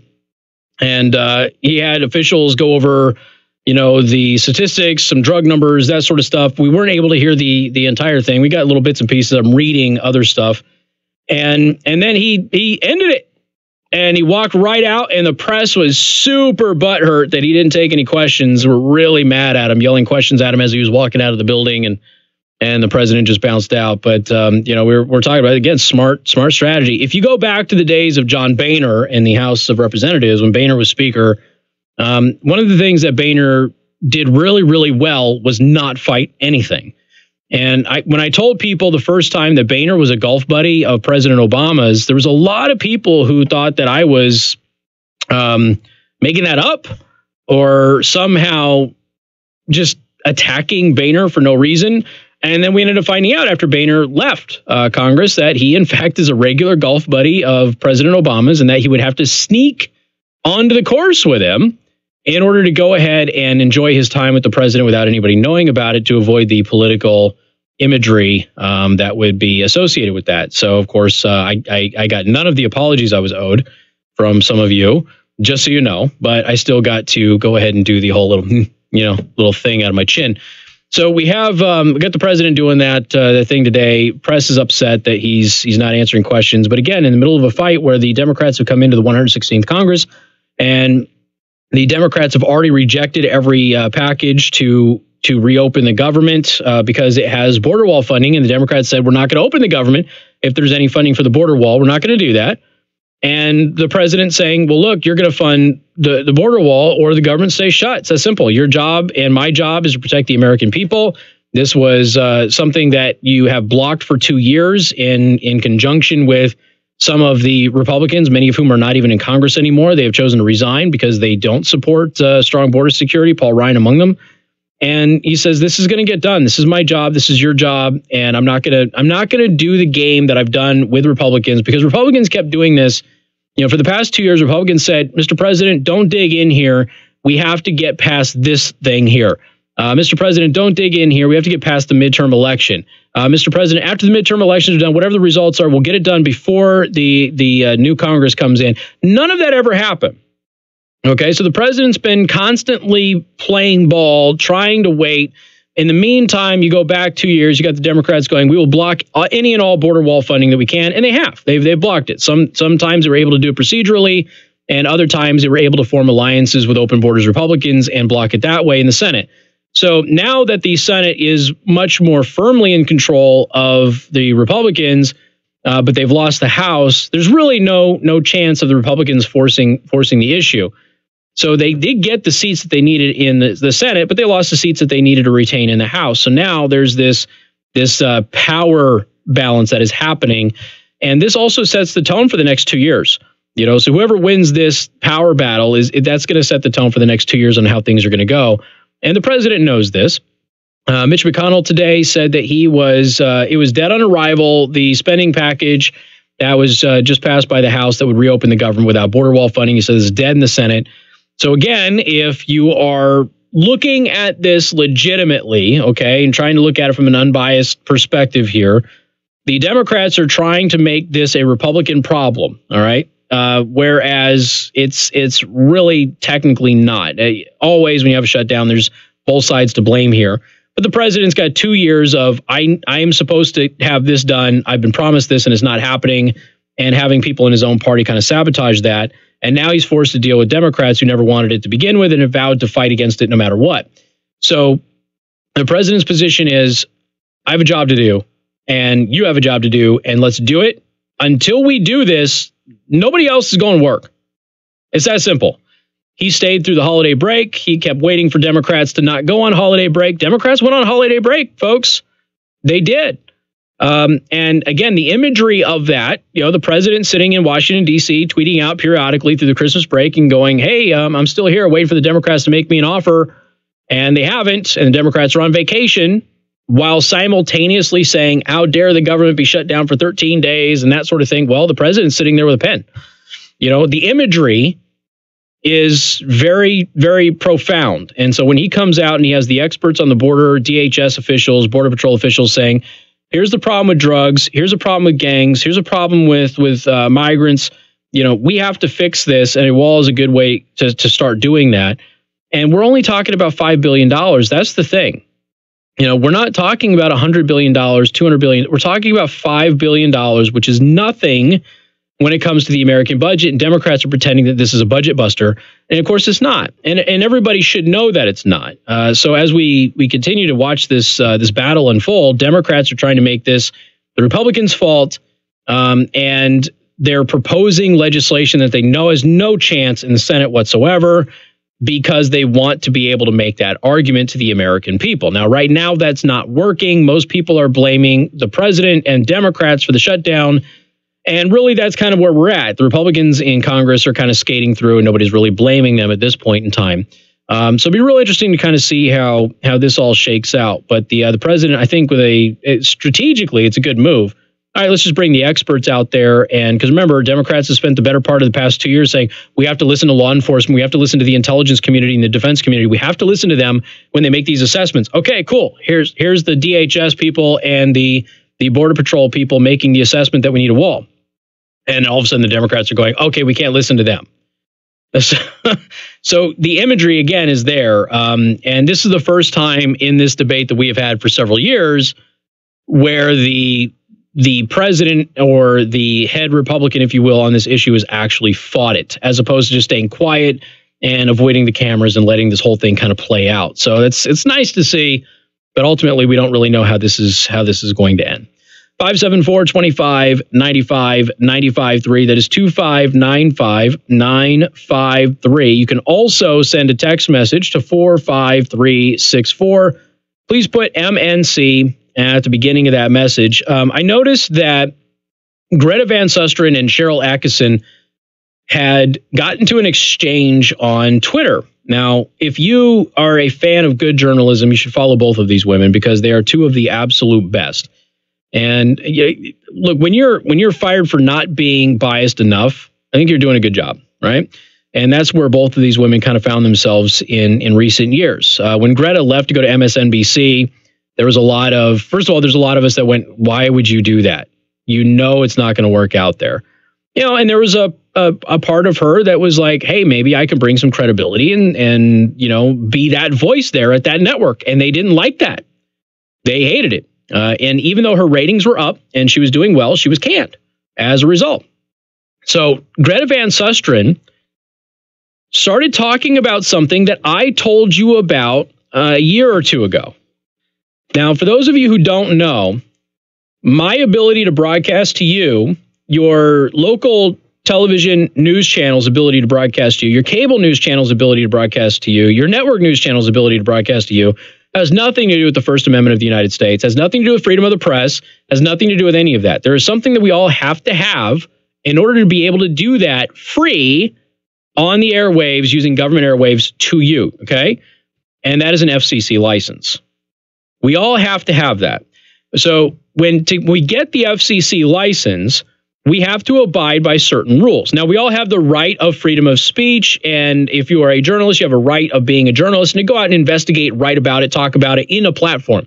To use the frequencies we use to get to you, the government has to say that we're allowed to do it, okay? Now, that by its very nature is not freedom of the press or free speech, okay? There is a privilege, not a right, to be able to do this. And people who are doing the cable news stuff, and it might be a little different for cable news, but we're still looking at how they can get drunk on the air and say some of the stuff that they do when we would be fined immediately to do that. It's kind of interesting. I had a really good conversation about that with my program director the other day. So when you look at the way that this is kind of handled, the FCC controls us and the FCC regulates us. There's no free speech, no First Amendment, free press, none of that. And I've told you before that the FCC has specific clauses in there about you lying in your news programming. And if you intentionally lie or mislead in your news programming, you are not just violating an FCC rule. Folks, you're breaking the law. So when you break the law, when you're doing a news broadcast, you can have your license pulled. There could be fines. There could be all sorts of stuff. Do you notice that every time I talk about fake news, I say, listen very specifically to the words that they say? When you look at the people who are journalists and verified on social media, and they try to say, my presence on social media has nothing to do with my network. Okay, what I say here is not official news coverage, and really, it's not. It doesn't have anything to do with the FCC or any of that stuff. The reason they're doing that is because when they intentionally mislead people, they're breaking the law, and if it's tied to their license or their network, that's a big deal. You know, when the president went back, we talked about this pretty extensively. When the president said, "Look, some of these networks need to be investigated by the FCC." This is not authoritarian. It's not tyrannical. When he said they need to be investigated by the FCC for ethical violations, that's a legitimate complaint and a legitimate gripe. Now, he didn't say, I'm going to have them investigated. He said they should be investigated. Any of you can file a complaint with the FCC. If you file a complaint with the FCC contacts us, does an investigation. Did Casey say this on this day? Do you have any proof that he didn't say it? That sort of thing. And next thing you know, the whole investigation kind of unravels. Well, Greta Van Susteren tweeted to Cheryl Atkinson a rule with the FCC that I've told you about that covers this, but it's interesting that we're finally having at least two nationally well-known journalists who are very good at their job discuss this in relation to the media. We'll talk about that next on News Talk 95.3, Michiana's news channel. KC Hendrickson, News Talk 95.3, Michiana's news channel, your breaking news and weather station. Yep, you don't get to say or do whatever you want. It's not how it works. His probe has yet to uncover facts that are indicative of any criminal behavior on the part of the president. I never directed him to do anything incorrect or wrong. This is a president who's now named as an unindicted co-conspirator. I believe that Mr. Mueller's Democratic Alabama senator. I think it's in the best interest of everyone involved. News Talk 95.3. Yep. Also took me a minute to be like, why would? Hi, Oh yeah, Dwayne Miller because with Good Obama Faith was a Management. senator I buy houses for cash. a long If you time. own a house and want to sell it fast, Well, not a long time, price, but call me up. he didn't have a full term. 294-5678. He was a senator. Cash and close in as little as 7 days. I buy houses in any condition, any price range, and in any location. I am not a realtor or associated with any realty company. I'm a private real estate investor who buys several houses a month, and I want to buy even more. Call me at 574-294-5678. I buy inherited houses, divorce houses, behind in payment houses. I even buy my tenant will pay me the rent houses. Do you own a house that is trashed and needs thousands of dollars in repairs? Great, because I love buying junky houses too. I buy vacant houses, abandoned houses, condemned houses, and foreclosure houses. If you own a house and want to sell it fast and for a fair price, call me at 574-294-5678. That's 574-294-5678. Winter is the worst for your vehicle. While you're warm and toasty driving down the road, the salt, sludge, and snow is covering your car, building up ice blocks in your wheel well. Don't make winter any worse than it is. Make regular visits to one of the finest exterior auto washes in Parkwood Auto Spa, located in South Bend, just east of Ironwood on Ireland Road, and Mishawaka off Edison Road. Open 7:30 a.m. to 7:30 p.m. 7 days a week.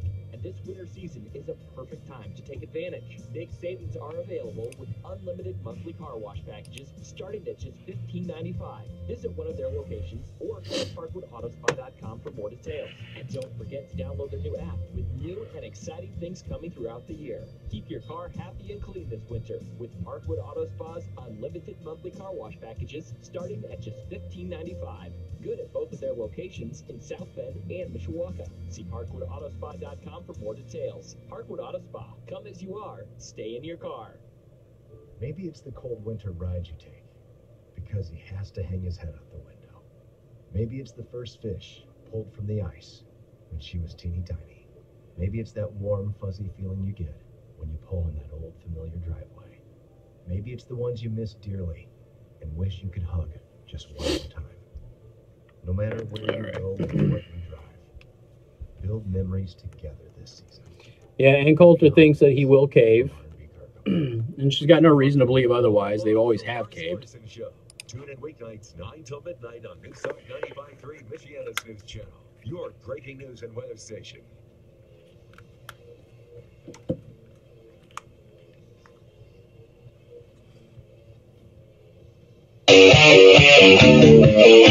And good afternoon. Thank you for tuning in. News Talk 95.3, Michiana's news channel. It's a new year. It brings a new Congress and the final year for some local mayors, and there's a lot to talk about. So I will be hosting the first Pass the Mic of the year at 12 noon on Friday, January 11th at Monterey Mexican Bar and Grill in Mishawaka. As always, there's a specially priced 95.3 MNC menu for you to enjoy. It will be cold outside, but we will heat things up with Hot Topics and Monterey's Sizzling Grill. Pass the Mic Friday, January 11th at Monterey Mexican Bar and Grill from 95.3 MNC. So we are talking about there's an exchange between Greta Van Susteren and Cheryl Atkinson on Twitter. So Greta tweets to Cheryl and says, "Have you seen this below?" And she attached an image from FCC's homepage. Words to focus on: illegal, intentionally distort your thoughts. Now, again, with an FCC broadcast license, if you are found to be intentionally misleading the public, you can have your license revoked.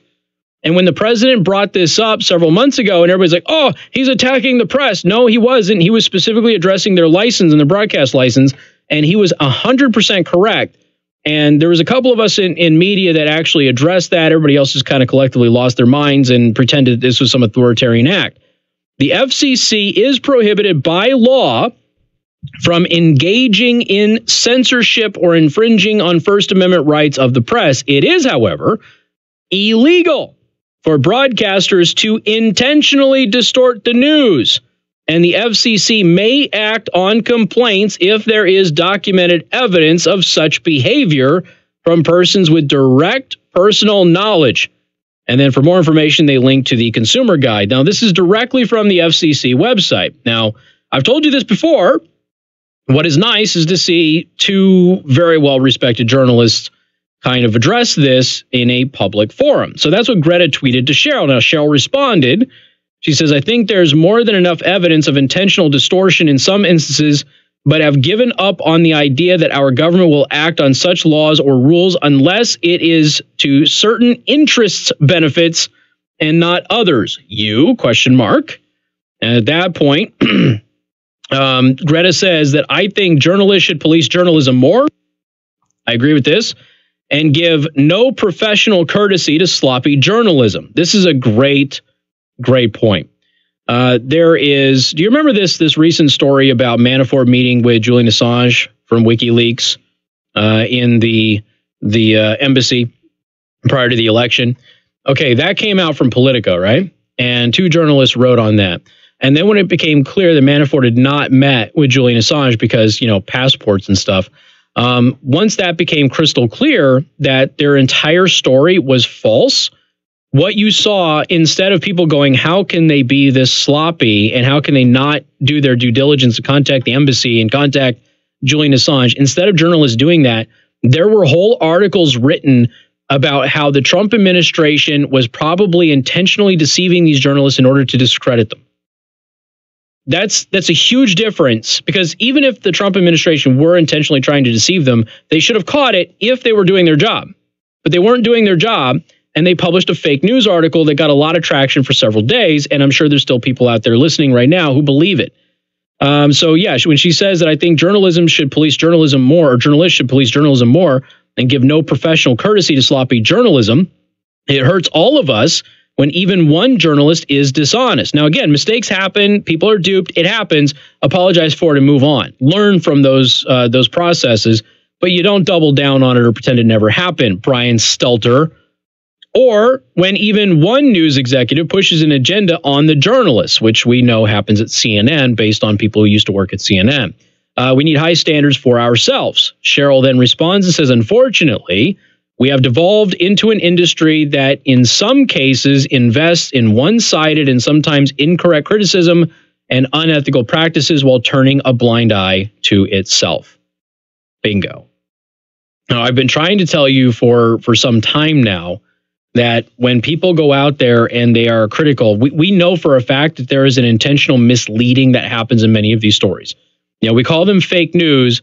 Fake news is when you intentionally are not doing your job, or you are intentionally misleading somebody, or you are intentionally lying about somebody. It's not when you make a mistake.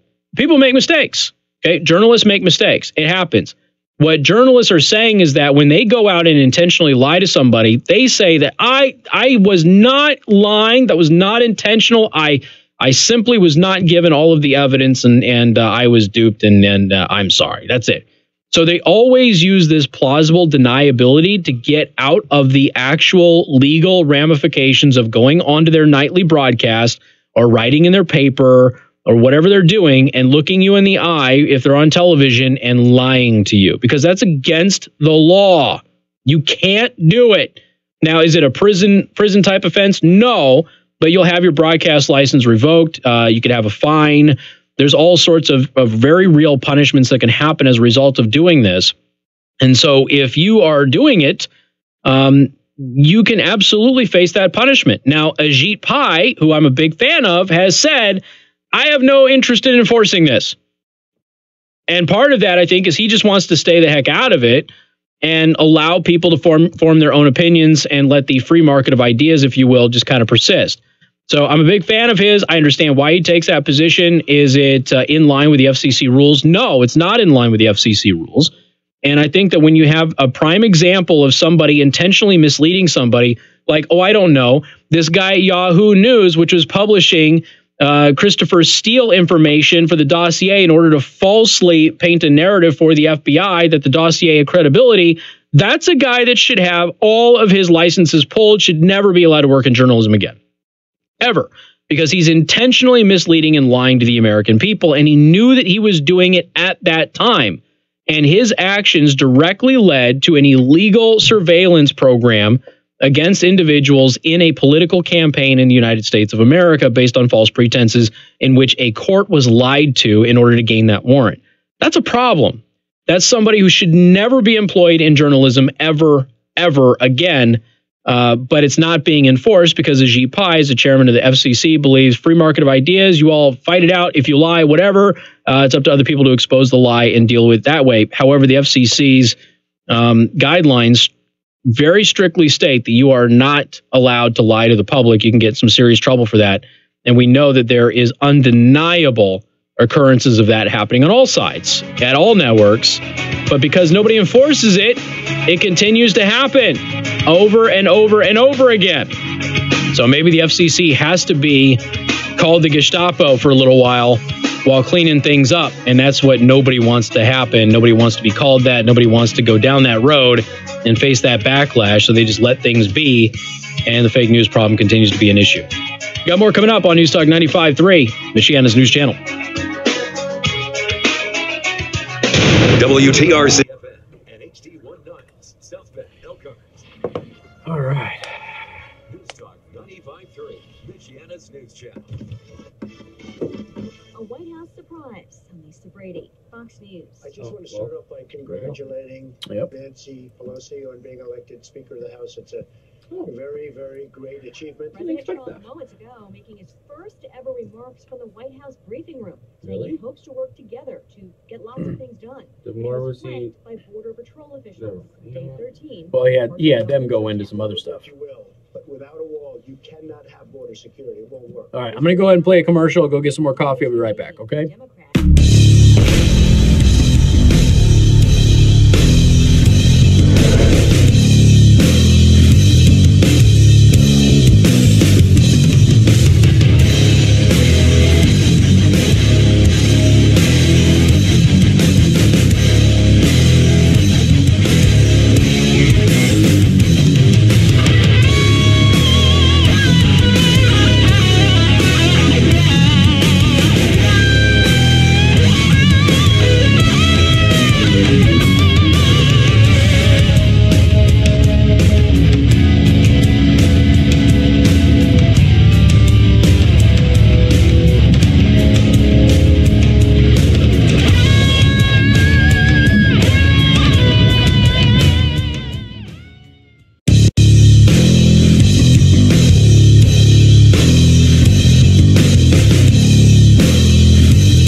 Really old. No.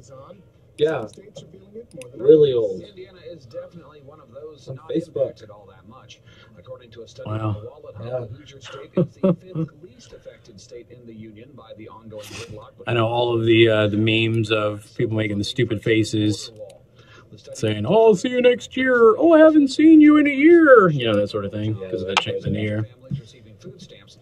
But you have to do it. It's like it's a societal thing, man. I hope my car starts. Hey, you have to do that. In the northern part of the state, which is in the busy winter sports season. Governor Gretchen Whitmer has directed department leaders to assess how the federal shutdown might be impacting the state budget, which is partially funded by federal dollars. There's also limited access to national wildlife refuges and problems with federal health care for Native Americans. And the wait continues for FAA investigators who are needed at the site of a plane crash near Saginaw that happened on December 29th. And finally, the NHL Winter Well, this Classic isn't actually from the DR, but this is cool. Both the National Hockey League and the Chicago Blackhawks supported young hockey players in Michiana with a $100,000. So somebody tried to tweet to me yesterday Great show today, Casey. Welcome back. And I agree. Hitler probably wasn't all that bad. Just a misunderstood patsy. Keep up the great work. So, trying to create a Twitter record of my anti-Semitism, my being Jewish. And then he wrote in Hebrew, good night. So I obviously you have to correct the record. Nice lie about me, but you know. Now, your home comfort experts, heating specialist, first warning. Oh, that's This evening hilarious. will stay mostly clear with temperatures falling from a high of 38 degrees. Overnight, we dropped to 28, and we'll have a very quiet start to the weekend on Friday with highs making it up to 45 and mostly to partly sunny skies. In the ABC 57 First Warning Neighborhood Weather Center, I'm meteorologist Erica Warburton. It's severe weather season, and weather can change in an instant. Get traffic and weather every 10 minutes on the 6s. Weekday mornings on 95.3 MNC. Trying to pretend I'm an anti-Semite. Auto Spa in South Bend on Ireland Road and in Mishawaka on Edison Road. Big savings are available with new unlimited monthly car wash packages starting at $15.95. There are many reasons to give blood. You are helping neighbors in need. You improve your own cardiovascular health. You are being a good citizen. You get a pizza. Yes, you heard that right. Give blood now and get a pizza. Come into South Bend Medical Foundation and donate blood through January 4th and get a gift certificate for pizza from Nemo's Pizza in Mishawaka and a pair of blood donor socks. You can be a silent hero for the community and receive a $15 pizza voucher in return. Local hospitals depend on blood donations from South Bend Medical Foundation to aid in emergency situations and for patients in need. And to thank you for donating now, South Bend Medical Foundation will give you a pizza and socks when you come in and give blood. It's our way of saying thanks. The pizza Donating voucher. is easy and only takes a few moments. Contact the South So I Bend have Medical to Foundation still go Donor Center or mobile drive most convenient purchase to you the and make an pizza. appointment today. Call 234-1157. They're not giving me, they're giving me a coupon. Roll up your sleeve and be a hero. Go to givebloodnow.com. See, banks would actually give you a toaster. And socks. Ever That's wonder how why they got Europeans it. seem to speak so many languages? You're not giving me a pizza. You're giving me a pair of socks and a piece of paper that says I can get a pizza. Right. But I have the same amount of power, the $5 bill, and Whether take you're learning gas. Spanish, I French, can go to or Little German, Caesars. and best of all, you'll remember pizza. what you've learned. I always thought I was bad at languages, but after using Babbel, I can tell you I was just taught the wrong way. Using Babbel's 10 to 15-minute lessons, you can be speaking confidently in your new language within weeks. I was amazed that I could start having real-life conversations right away. It was so fast. Now I'm speaking Spanish. That's actually funny. No wonder Babbel is the #1 selling language learning app in Europe. Try it for yourself and see why Babbel is the quick way to get conversational in a new language, like Spanish, French, or more. You can try Babbel for free. Go to babbel.com or download the app and try it for free. That's Babbel, BABBEL.com, or download the app to try it for free. That's babbel.com. Casey Hendrickson from the Mid-States Construction Studio. Mid-States Construction. One of the nation's leading authorized builders of Nucor building systems. On News Talk 95.3, Michiana's news channel, your breaking news and weather station. And good afternoon. Thank you for tuning in. News Talk 95.3, Michiana's news channel. I am your host, Casey Hendrickson. Phone number 574-25-95-95.3. That is 2595-953. You can also send a text message to 45364. Please put MNC at the beginning of that message. Do want to thank our sponsor, Second Amendment Arms and Range, located in New Carlisle. And again, if you mention me, get half off your range time. You also get 10% off in the store, and you get exclusive discounts for listeners on firearms. So it's social media nowadays has kind of become the public record, right? So we talk about a lot where people post things on social media and then they forget about it happening, that sort of thing. For instance, yesterday we had a jihadist doctor who said that she would give Jews the wrong medicine in order to kill them. And I, of course, mocked this jihadist lady for, much of the first hour of the program. About a half hour, producer Joe says, But then we had a couple of people who were conspiracy theorists called the program. And they said it was an interesting first day back. So now what you get is you get a crazy person on social media who tries to use faith in order to create a distorted and false record of my program on social media, knowing that people will go back and look at social media should anything happen with me, whether there's a promotion or a national story or something of that nature, in order to go ahead and say, oh, this guy's an anti-Semite, right? So one of my most interesting and I don't know how I would phrase this.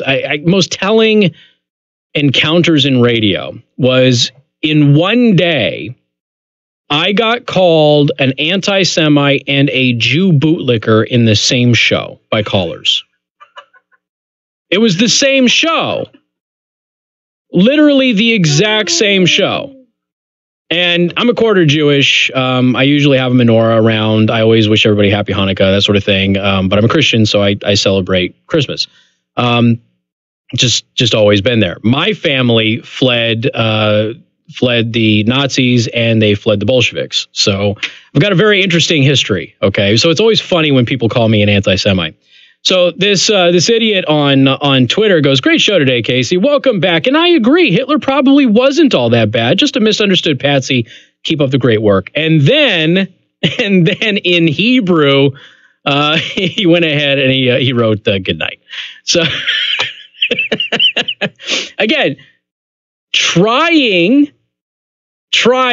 to go ahead and create a fake and false record. Which I'm sure that based on his Hebrew, I'm just going to assume he's Jewish. So he's using his own faith in order to perpetuate a lie, which is not exactly the most holy thing to do. But good for you, Jimmy. I'm glad you feel good about yourself. 574-25-95-95-3. That's 2595-953. You can also send a text message to 45364. Please put MNC at the beginning of that message. All right, so here's what we have here. And so I had some fun with the conspiracy theorists, too, throughout the show. So it's kind of interesting. Anyway, state senators have sponsored a bill aimed to improve safety of school buses in Indiana. This is... well, hold on. Just wait till I read the thing. Jeez. Producer's like, oh, seatbelts, huh? All right, so state senator plans sponsoring a bill aimed at improving the safety of Indiana school buses following the recent deaths of 4 students. Senator Randy Heed tells the Pharaohs Tribune. I've never heard of that newspaper, but apparently it's a newspaper in Indiana. He plans to file a school bus safety bill for the session starting in early January. The Logansport Republican says that the bill's provisions will include allowing school districts to petition for slower speed limits near bus stops. Okay. Fine. Accomplishes nothing. 3 siblings were killed in Heed's district in October when they were struck by a pickup truck while crossing a highway to board their school bus near Rochester. He says that the utter horror of that accident spurred him to pursue the legislation. And it is a horrible accident. A family lost all of their kids, for crying out loud. I can't imagine. Okay, can't imagine. Now, there have been various other proposals. That's all I have on that. Okay, it's various other proposals which would require that the school bus stop be on the right-hand side of the road, so kids didn't have to cross the street. All right, seems like a pretty common sense sort of approach. Immediately, school districts all across the state go, that's going to cost more money. Okay, so what? Again, so what? There are things you spend money on, and there are things you don't spend money on if you're government, right? If your responsibility is safely picking children up and getting them to school on time and safely, and then getting them home safely, you spend the money to make that happen. It really isn't that hard. If people are coming across the southern border with lots of drugs and crime, and they're killing and raping people, and it is literally impacting the lives of tens of millions of people negatively, you build the stupid wall, okay? You build the wall. It's that simple. There are things that the government is supposed to spend money on. The bridge is collapsing. Cool. Spend money on that. Not a hiking trail. Once you got all the bridges fixed, then look at hiking trails. Okay? If you need a hiking trail, fine. Well, if you want a hiking trail, fine, because you don't need a hiking trail ever. But if you want a hiking trail, fine. Make sure the bridges and roads are in good condition. All right? If you got a surplus of salt that year, all your potholes are fixed, All of the roads are in good condition. Bridges aren't going to kill anybody. Cool. Get a hiking trail. I'm okay with that. Just do the thing that's the priority first. This has always been the argument with seatbelts on school buses as well. Now, when you look at the cause of death in one of the recent accidents, where you had the vehicle hit the bus, multiple head trauma, killed the student. Okay, could that have been prevented if there was a seatbelt on the bus? That becomes the first question that should probably be asked. And many years ago, Clark County School District, one of the largest school districts in the entire country. It's where I lived at the time. It's the school district I grew up in. It's a terrible school district. It's horrible. Don't ever put your kids in it. So if you ever move to Southern Nevada, keep them out of the Clark County School District public system. Okay, keep them in private. Just trust me. I had the head of school bus safety for one of the largest school districts in the country tell me that if he had all of the money in the world, he would not put seatbelts on a school bus. He would not do it. Because, he said, look, it just costs too much money. Now, we had the actual cost estimates from the manufacturers themselves, okay? We had about $10,000 a bus to retrofit. It's about $5,000 per bus to manufacture them with it, okay? So it's about a $5,000 extra cost. Now, okay, you phase them in, all right? I'm okay with it. I'm a fiscal guy. I get it. Phase them in. So as you're replacing school buses, you phase in the seatbelts. You know what Harry Reid did? Harry Reid allocated hundreds of thousands of dollars for school buses in the state of Nevada. Not for seatbelts, to upgrade their engines to more environmentally friendly diesel engines. That's what Harry Reid did for students in Nevada. Had an opportunity there to take that money and overhaul a vast chunk of school buses in the state. Chose not to do it. And so I had the head of school bus safety on there because this became a state issue. We had several accidents and things like that. And there was a media blackout on it. They weren't allowed to talk about it. I was the only one talking about it at the time. And at the time, there was no national statistics on school bus accidents, and they were all done by third parties. And we ended up finding out that, holy smokes, there's a lot of kids that get hurt in the United States every single year with serious injuries because of school bus accidents. It just isn't known because nobody was actually reporting it and nobody was logging it. And I actually said, he's like, it's going to cost too much money. We're already over budget and that sort of thing. All right, fine. I said, okay, hypothetical then, man. You have all of the money in the world. Would you put them on there? He goes, no. Because they're just not going to be as effective. Which we all know is not true. We all know that that's not true. You can't make that argument with any justification whatsoever. It's totally untrue. But the idea that propelling your child face first into the seat in front of them, to where they smash their face, their head, and bend their neck back, that is somehow the best safety method that we have for school buses right now is so fundamentally flawed and archaic that it's actually laughable if it weren't so tragic. But that's where we're at. Which is why a majority of school bus accidents have head and neck injuries with the students that are seriously hurt. It's because of that impact with the seat in front of them. Anybody watch the video of the school bus that goes off the road? Doesn't even fall off a cliff, just goes off road. Okay, starts hitting those bumps. Kid launches out of the seat, hits the ceiling of the school bus, and then comes right back down, hits their face on the seat back in front of them. Okay, luckily the kid wasn't seriously hurt, but at some point in time, you have to address various things. So you have to look at common sense stuff. All right, reducing speeds around there, cool, but people are always going to speed. Make the bus stop always on the right-hand side so the kids don't have to cross the street and deal with people speeding. That's a plus. Better safety procedures on the actual bus, like seatbelts or a bracket or some kind, since we know from the data that's out there that seatbelts are not problematic with kids taking them off.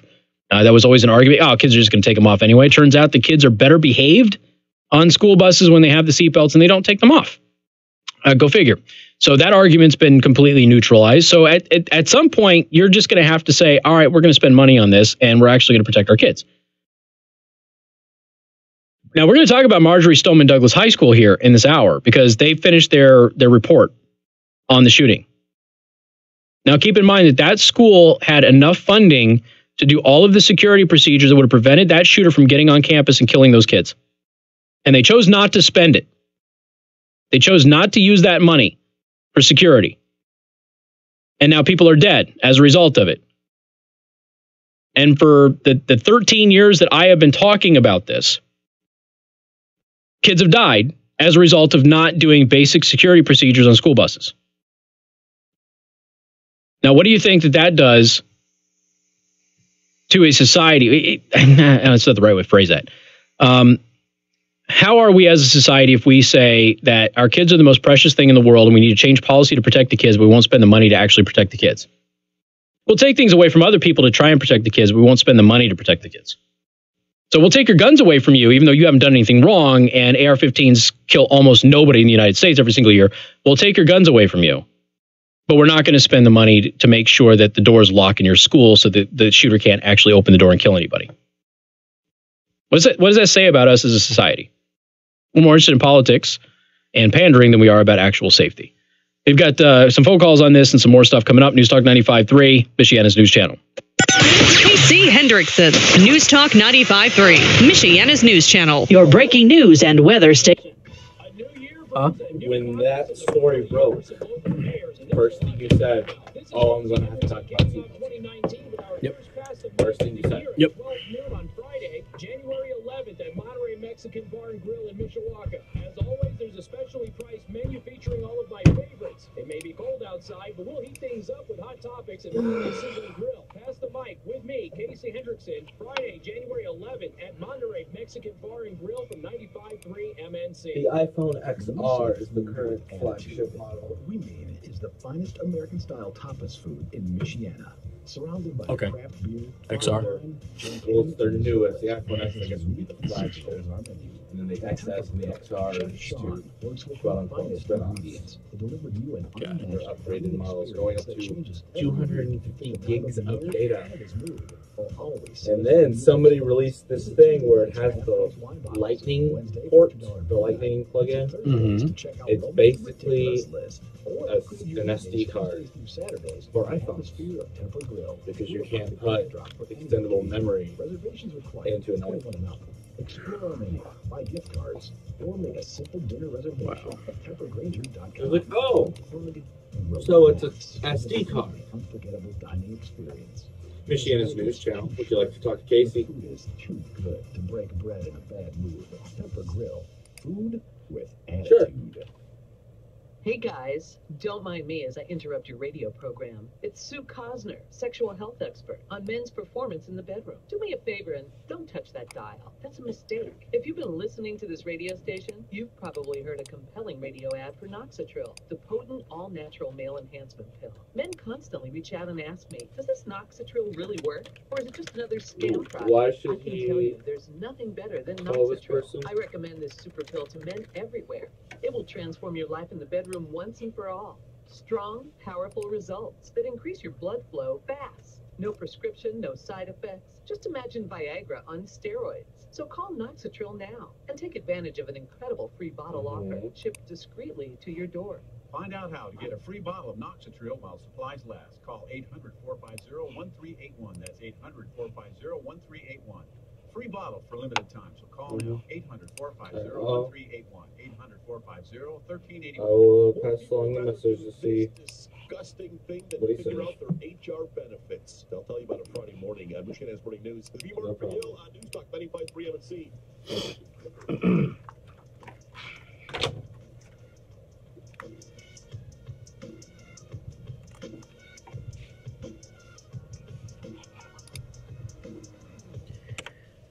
And good afternoon. Thank you for tuning in. News Talk 95.3, Michiana's news channel. I'm your host, Casey Hendrickson. Hey, got to tell you about Temper Grill. Today is Thursday. So I haven't had an opportunity to go to Temper Grill yesterday for $2 off beer nights. But if you have not been to Temper Grill, let's just say you've spoiled your family. You've done a lot of cooking, done a lot of cleaning, done a lot of hosting, all of that stuff over the holidays. And it's the new year. And frankly, you need to spoil yourself a little bit. Hey, go to Temper Grill. Just go to Temper Grill, let them know that I sent you, and sit down, have yourself a nice glass of wine, maybe a good craft beer, some amazing tapas-style meals, whether you're alone or with some friends or with a significant other. Really doesn't matter. The atmosphere is perfect for all of that. Just dress comfortably and go and enjoy yourself. And again, you can get their full-time menu at TemperGranger.com. You can also make reservations right there on their website. They do have a specials menu that rotates on a weekly basis, so make sure you ask them about that when you get there. and enjoy Temper Grill. And again, make sure you let them know that I sent you over there. Temper Grill, food with attitude. Talking about school bus safety, and this is one of those things that's going to happen in this latest session in Indiana based on tragic bus accidents we've had here recently. And some proposals are going to be introduced. And we've got State Senator Randy Heed, he's a Republican of Logansport, says, I want to do everything I can to keep anyone from having to go through this. Has proposed that there's a reduction of speed limits around school bus stops. And okay, that's great. That's fine. That's dandy. It's just not the most effective thing. But, you know, hey, there should be a comprehensive approach to this. Like I said, we're dealing with the safety of our children, and the argument that we're not going to spend money to protect our children's safety is just not one that should ever be used. But unfortunately, it has been used when they say that kids are at risk of being shot at school, which is an extraordinarily rare occurrence. So much so, it is almost immeasurable on the percentages of scale, okay? It's so far beyond 1% of an opportunity for your child to be shot at school. It is so extremely rare. We hype it when it happens, but it is so extremely rare that it really shouldn't even be the discussion that it is in our country. But because we care about our kids, it is. And because there's a political angle, it is. But there's another issue here with kids' safety, getting to and from school, you know, which is where most kids get hurt, okay? A lot of that is in passenger vehicles, but a lot of times it's in a school bus. And thankfully, there's not a lot of fatalities in this country as a result of that, but there are some. And if there can be things that prevent that from happening, let's do it. Especially when you're talking about the lawsuit of one injured child being more costly than the cost of putting the seatbelts or other safety measures in place anyway, then why not do it? 574-25-95-95-3. Jim, welcome to the program. Good afternoon. Good afternoon. I'm going to challenge your argument because your argument's based on the safety of the kids. And that argument's got a big gaping hole in it. Because of the fact that if we're really seriously talking about the safety of our kids, let's consider this for a second. We're putting them on a big yellow cheese box, and then we're expecting them to be safe, whether they're being picked up or anything. While we're sitting at home because we want to drink an extra cup of coffee or something. Mm-hmm. And then even for that matter, you know, when we do decide to get off our rear ends and take our kids to school, we are more irresponsible when we drive into the school parking lots and stuff than the drivers on the road who are going around the school buses. So, I mean, we're the problem. I mean, so we're looking for convenience. And you're sitting here saying, oh, we should spend more money. But what maybe we should stop doing is stop looking for the convenience and start being interactive and involved parents and expecting everybody else to keep our kids safe. Okay, so here's the gaping hole in your argument. Kids more likely to be hurt in my passenger vehicle than the school bus. So by your argument, me being more responsible and taking my kid to school, I'm actually technically putting them at higher risk. No, that's like saying that more people die on the road than an airplane. It's not like saying that though. That's what the statistics show. But the statistics aren't. What are you talking percentages or numbers? You can talk per capita. You can talk numbers. It doesn't really matter. They both favor school buses being the safest form of transportation for a kid to get to school. The problem is that, okay, it's safer than passenger vehicles. And again, there's arguments for volume of vehicles and things like that. But if you're going to put them on there as a safer precaution to getting them to school, fine. But shouldn't they have all of the safety features that are afforded to normal vehicles that work anyway? And actually, you know what? You make a real good point. But you also err in making your point. One of the things I pointed out is that when we're driving to school, here's the problem. I take my kids to school, and I have a lot of kids, and so I've been taking my kids to school for 15 years. Mm-hmm. Okay, and I've driven in school parking lots, and again, we're the problem. So even when, you know, I said that initially that, you know, first off, I made the comment about we're too lazy to get out to take our kids in. But then when we get off or decide not to have that extra cup and we do take our kids in, we're more worried about dropping them off at the front of the door so they can walk the shortest distance, and worried about getting ourselves in and out of the parking lot and everything. And again, and you're right, we create the problem. But then we turn around and we want to make the argument, we should be spending more money and all the school buses should stop on the right-hand side of the road. But here's another problem that goes with that. We don't have enough bus drivers. I work in the medical field right now. We don't have enough nurses. We don't have enough. Sure. You can't make this stuff appear out of thin air. The schools already don't have enough bus drivers, and you're going to say, "Hey, let's get everybody to be picked up on the right side of the road." And I'm not disagreeing with your arguments, but there's a lot more to it than the simple, "Hey, let's spend more money." It's not going to fix it. Sure, but nothing that you've proposed fixes anything. So if we're dealing with the situation that we're dealing with right now, which is, all right, if we reduce the number of people that are taking their kids to school, then you reduce the number of those traffic incidents you're talking about at the school, the clutter, the frustration, the rush to get to the door. Schools are not really designed for that. So we could probably blame the architects and the government for not designing schools with appropriate drive-throughs and things of that nature as well. Schools are all designed for that. Yeah, mine's really not. The volume of kids that go in there is, it's and just I understand that. I understand where your perspective is. Okay, my challenge is that when people say, when somebody says that, or challenges the argument about spending more money and having the kids all be picked up on the right hand side of the road, it's not that simple. There are a lot of you're going to need more drivers. We're going to go back to the same problem. Virginia Calvin, before you got in town, Virginia Calvin became the school superintendent. Mm-hmm.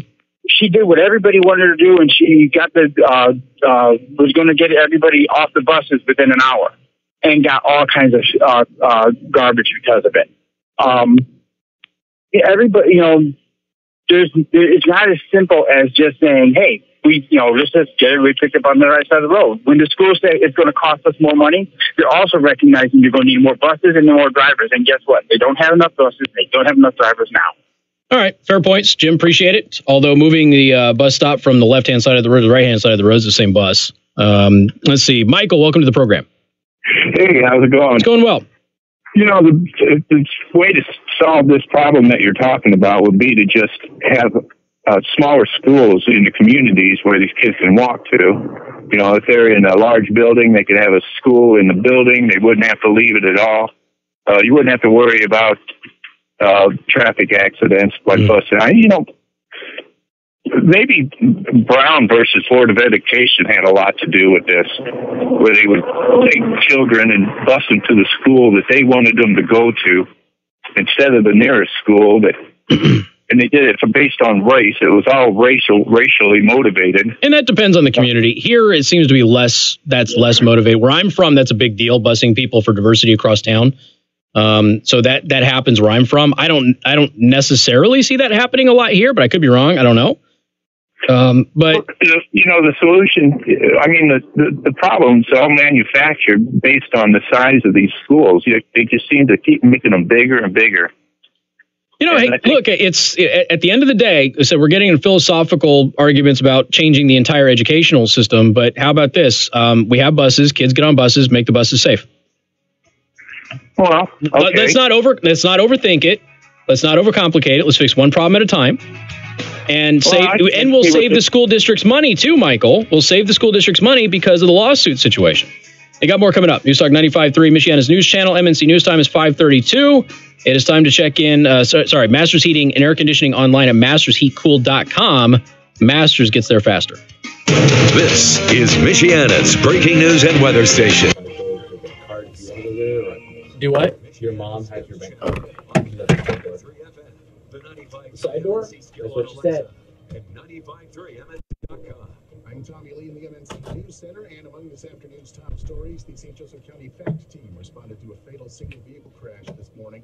41-year-old Daniel Gonzalez of South Bend was killed in the crash on Country Club Road in South Bend around 2 a.m. A woman suffered minor injuries after she was ejected from the vehicle. She was taken to Memorial Hospital after walking to a nearby home looking for help. The car was on fire when officials arrived. The collision happened on the road at Fillmore. That's 95.3 MNC's John Zimney. There's no official word on the cause of the crash. And LKQ needs some parts before they could reopen. Some building parts. You'll have to pick up your parts somewhere other than LKQ on Lafayette Boulevard for a while after the crash on Wednesday morning that damaged their entrance. General Manager John Love told ABC 57 the repairs will likely cost several $1,000s, and he's in the process of working with the insurance company. It's like, oh no, it's a much bigger problem than what you're saying. We put the kids on the bus, make the bus safe. move on. We're moving on. his system at the time. Well, I mean, hey, we really want to make it safe. All we got to do is have pod classrooms inside the house, put the kid in virtual reality, and then they can virtually interact with one another. But we're giving the kids too much screen time as it is, Casey. I know. Never fails. Had so much support as I have in the last Yeah, it was that close getting dropped. over my states. Border security. That close got half a word out and caught himself. That close. Frankly, the wall or the barrier. The shutdown is now in its 13th day. Because you would have dropped him, right? Oh, yeah. Your policy, Well, I mean, I would have hung up on him. You have to drop the word.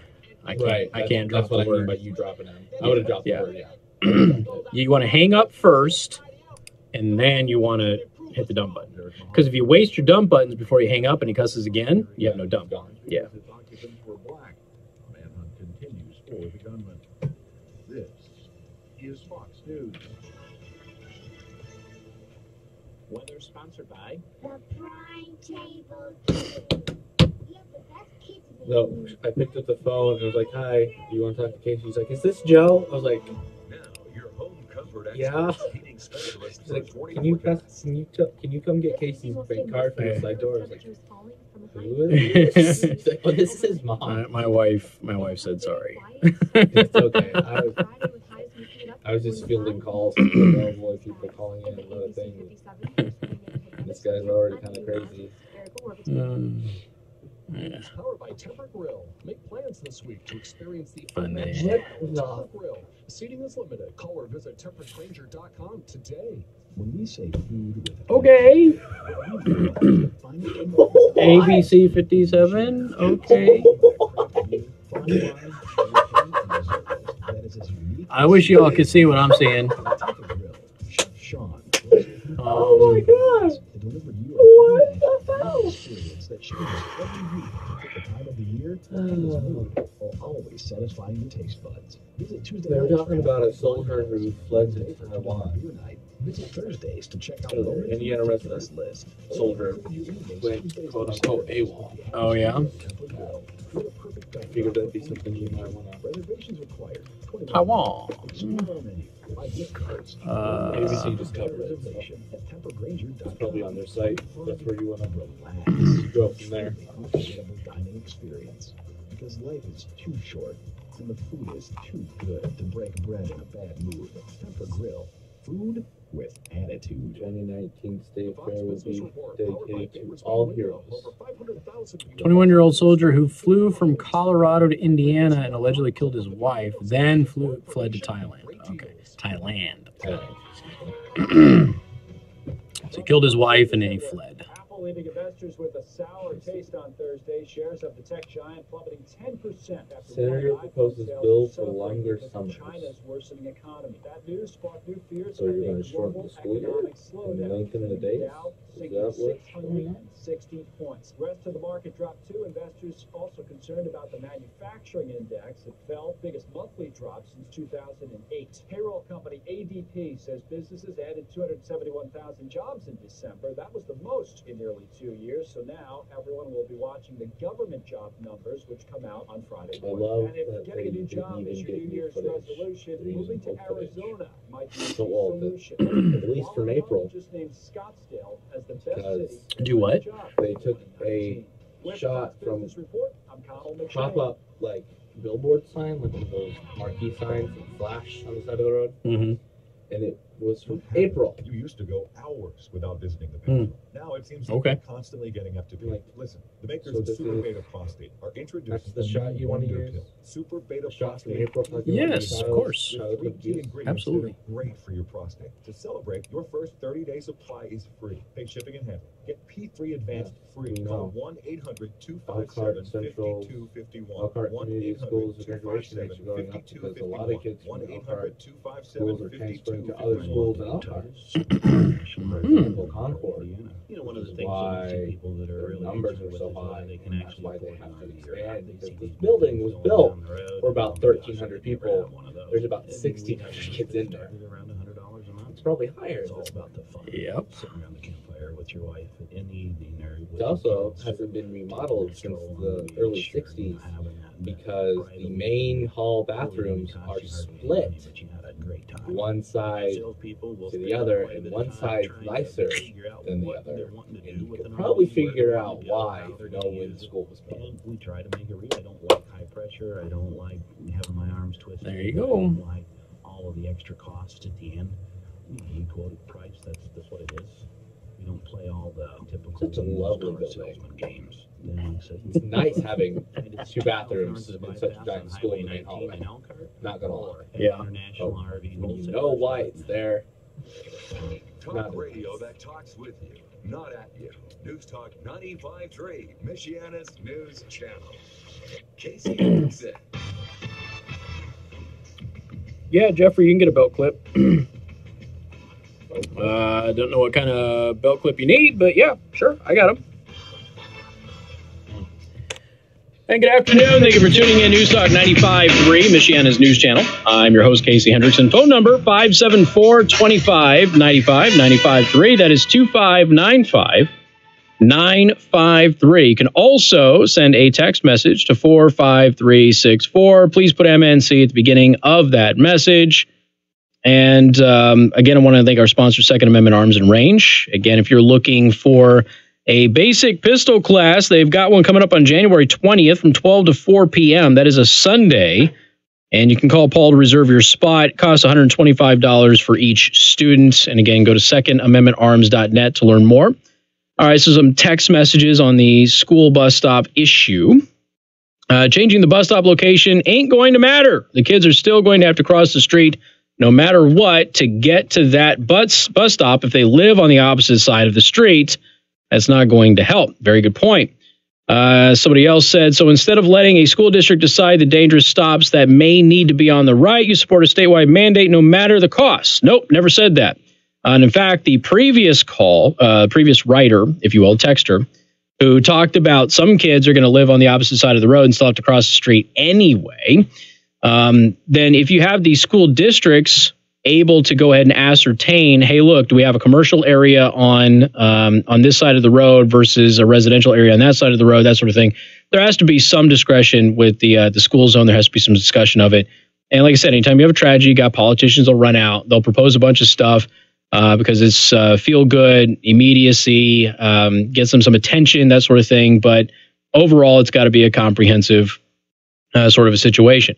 And I said this when the accident happened. I said part of it is, okay, there has to be some common sense stuff. For me, the biggest issue is that this state does not enforce school zones. They just don't. And, you know, that's one of the reasons why this proposal to have reduced speed at these areas isn't really going to help all that much, because nobody abides by the school zone now anyway. You know, I've got a retired cop who's a listener on the live stream right now, and he's like, when I was directing traffic, I've been doing it forever, and my patrol car is there with lights, and I still have people whizzing by me at 50 miles an hour.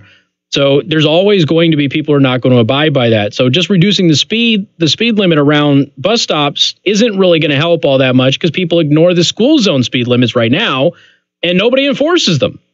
So enforcement's going to have to be at the back of everybody's mind. Right now, everybody knows that they blow through a school zone, they're not going to get busted. So if they're able to blow through school bus stops without getting busted, they're going to continue to do that same thing. Let's keep in mind that we have somebody here who claims that she didn't see the lights or any of that stuff. And, you know, with a recent situation here, because we had a couple of bus stop accidents, claims she didn't see the lights, didn't see the signs, didn't think it was a school bus, because apparently she doesn't know what a school bus looks like, when in reality she was looking at her phone, probably looking at her phone or not paying attention. So no, there has to be a broad approach to this, not a Band-Aid one size fits all. We made all those arguments previously. You probably didn't hear that and just heard this segment, and we in passing mentioning the school stops on the right, that sort of thing. But it's at least a place to start. But you're right, school districts themselves have got to have some say in this, because there will be situations where students live on the left-hand side of the road and they still have to get over to the right-hand side of the road, and in which case they're crossing the street anyway. So does it make a lot of sense in some of those areas to do a right-hand stop? It's a very good point. It has to be evaluated. Kids got to school before school buses. It's been a while, but the free market can always do better. I am so in favor of Uber bus rides, it's not even funny. So in favor of it. Casey, here's an idea. It's your kid. You figure out transportation, send the money back to taxpayers. Totally good with that as well. So if you have, if you have, again, this is one of the reasons why, school choice, I think, is such an easy one for me, because people go, well, how are they going to get their kid to school? Well, it's their problem. Not my problem. It's their problem. School buses are a convenience. They are not always a necessity. I am okay with eliminating school buses for most people. And if there's a necessity for a school bus, then you can go ahead and fill out a form and that sort of thing. Totally okay with a system like that, which saves taxpayers money. But again, the buses that would be used, I would still expect to have basic safety standards on them and not a safety policy of launching your kid face first into a hard seat in front of them in order to go ahead and save their life. That's dumb.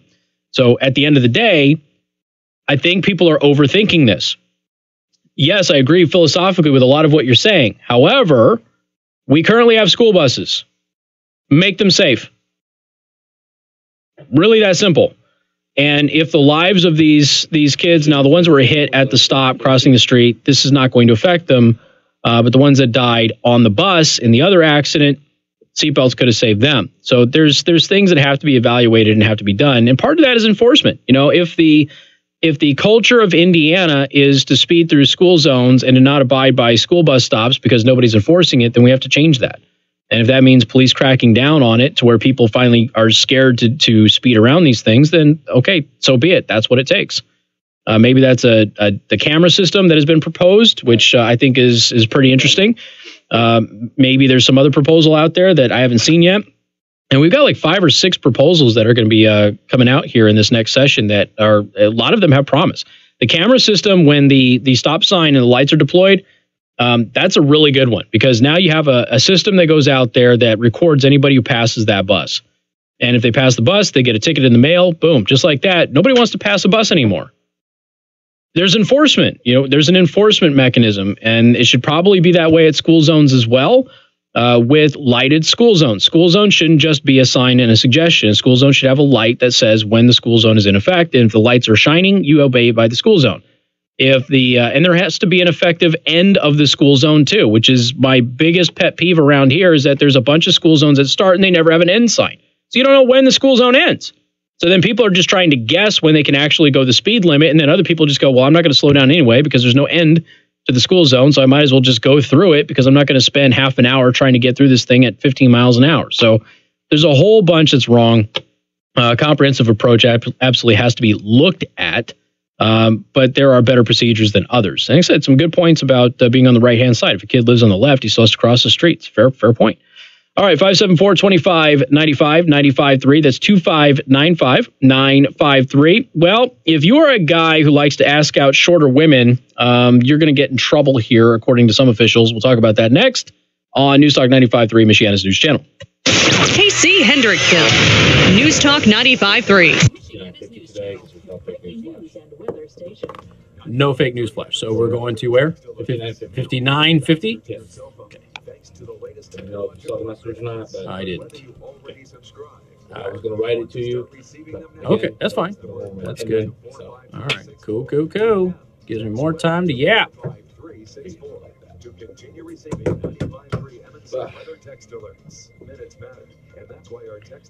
Eddie Murphy blurts out why he left wife after 2 weeks.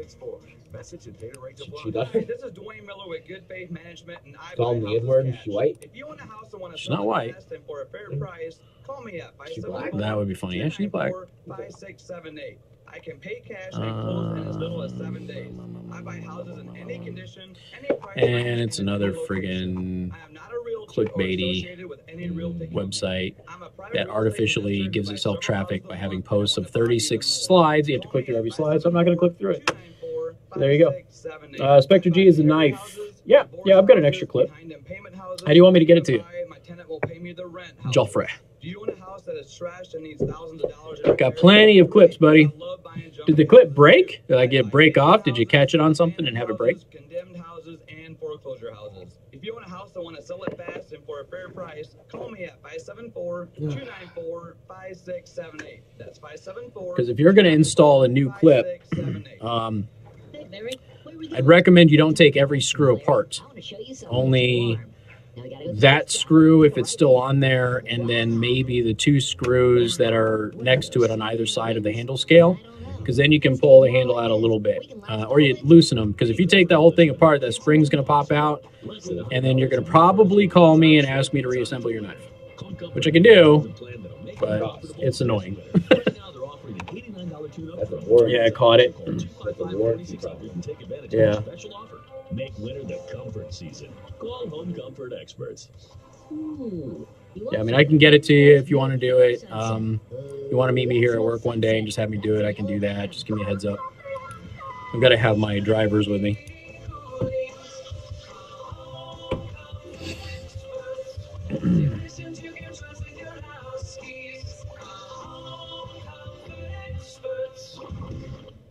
Messaging data rates may apply. When did it become okay for men to be lazier, softer, No. So just better right now. It's easier than ever with ageless male Max. Did he hit her, or was she just hitting him? Like why is there straws and she wouldn't give him straws? So why was he arrested? Because he was I don't know. It looked like she was assaulting him. An amazing 64% increase in nitric oxide, which can be handy in the gym and in the bedroom. Take your manhood to the max. Yeah, you see this girl? So she takes the SAT, she gets a 900, so she retakes it, and she improves it by like almost 400 points or something like that. 30-day supply free. Yeah. Wait, did she do a 600? Is that what she did? She improved it by 600? She got almost a perfect score? 1600 would be perfect. Okay. I couldn't remember if she improved it by like 400 or 600 points or something like that. Scale on when you took was it 1600 point scale? Yeah, it was 16. That's the they went to a new style and they went back to the 1600 Okay. point scale. Okay. So Yeah, so now she's been accused of cheating. because she improved Because she improved. Yeah, she retook the test and she improved. by enough to get almost a perfect score. I don't know. What, did they say it was almost a perfect score? I don't know. I also saw she cheated on SATs apparently. I don't know what her scores were. South Florida teen's SAT score invalid following accusations of cheating. She denies cheating after her SAT scores increased. All right, so I saw it. I scanned it earlier, but I didn't read the whole thing. All right, so she made a 900 on her first one back in March. Then she got a 1230 in October. That's a decent score. So yeah, okay, so it's like it's a 330 point increase, which is if she studied. If you study, if you don't study, you're getting a 900. Yeah. So it's a very viable. I got a 10. I got like a 1100.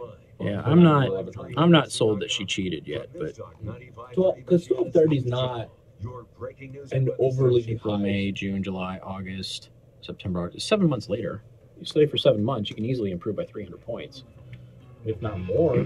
Right. How hard you study. Right. It's not like she retook it the next day. I know you can't, but I'm just saying. Yeah, for the sake of argument. And good afternoon. Thank you for tuning in. News Talk 95.3, Michiana's news channel. I am your host, Casey Hendrickson. Phone number 574-25-95-95.3. That is 2595-953. Do you want to thank R&B Car Company, locations in South Bend and Warsaw. R&B Car Company are your used car experts. A former vice chancellor at the University of Missouri, Mizzou, which has a big problem with student enrollment since the crazy professor decided to go nutso on the Black Lives Matter protests and everything else. So people have shied away from going to Mizzou, including athletes, who said, I don't want any part of that university after those so-called protests/riots and the weirdness of the faculty getting involved in some of them. So the former vice chancellor of the University of Missouri argued in a deposition that it can be sexual harassment if a tall man asks a short woman out on a date. Joe says he needs an explanation. According to a report from the St. Louis ABC affiliate, a former vice chancellor of the University of Missouri argued during depositions for campus sexual assault case that it could be considered sexual assault for a tall male student to ask a short female student out on a date.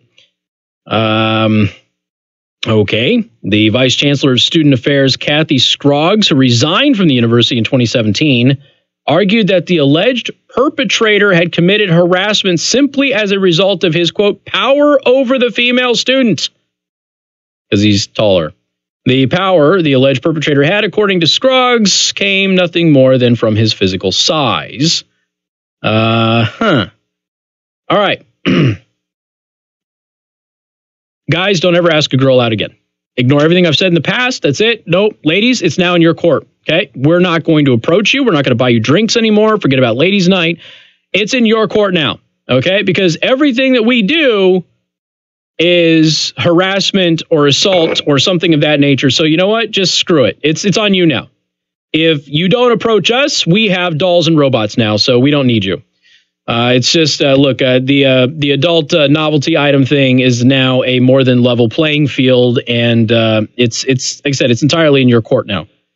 So if you want to court a guy, I suggest you start to learn about craft beer and how to make a proper sandwich, and stop wearing capris, because capris are ugly as all get up and are the most undesirable things ever in the history of all clothing. So now, ladies, see, this is the thing. You literally have a woman arguing that a tall man can't ask out a short woman because of sexual harassment, but you've got a bunch of short women who like tall men.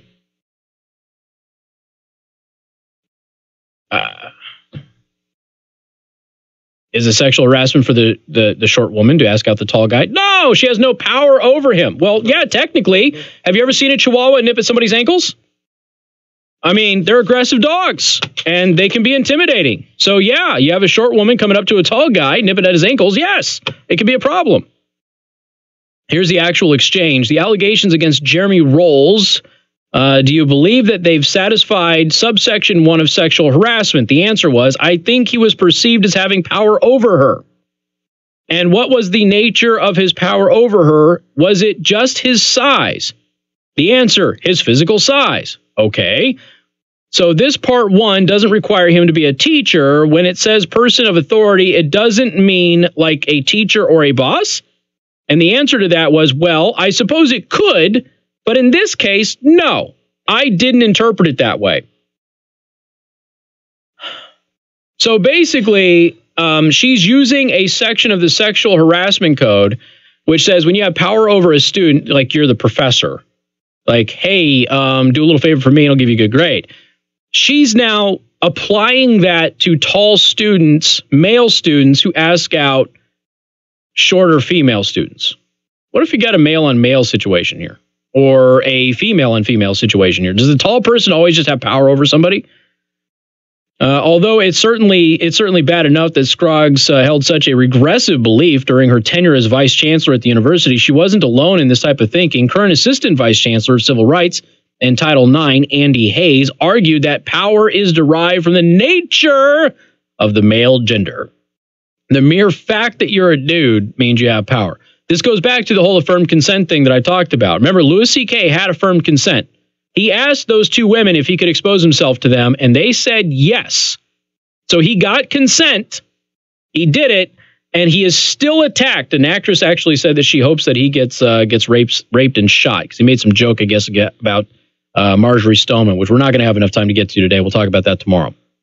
So if you are a university and you're telling men, because we're talking about men, really, we call them kids for some reason when they're at college, even though they're adults. You have to get informed consent from the woman. It means you need to specifically ask her, is it okay if I do things with you? And she has to verbally say, absolutely. She can't nod her head or anything like that. She's got to give you some informed consent. So she has to say yes. And then if she does say yes, it doesn't matter if she said yes, because you might be tall. Oh, and you're a guy anyway, so you have power over her, and therefore she could not have said no. Therefore, it's all rape. Like I said, ladies, screw it. Guys, no, don't do it. Don't ask anybody out ever again. Just don't even bother with it. Forget it. And if some woman says, oh, be a man, buy me a drink and ask me out, you just start pointing her to articles like this and say, hey, look, you're crazy woman Nazi feminist chickophiles over here. They're ruining it for everybody. I would like to buy you a drink. I would like to ask you out, but I can't, because if I do, I'm now putting myself in legal jeopardy. And so the ball's in your court now, and your social justice has consequences. That's where we should be at. This is getting absolutely ridiculous. Okay, we're now talking about if you're a tall guy and you like short women, and by the way, generally speaking, women like taller men and men like shorter women. Generally speaking, that's the nature of attraction in Western culture. It's not universal. There's a lot of you who do the opposite of that, but generally speaking, that's what we see. So now just forget about it. I mean, if you're a basketball player or football player or some guy who's tall out there, man, I just feel for you, dude. Buy a robot now.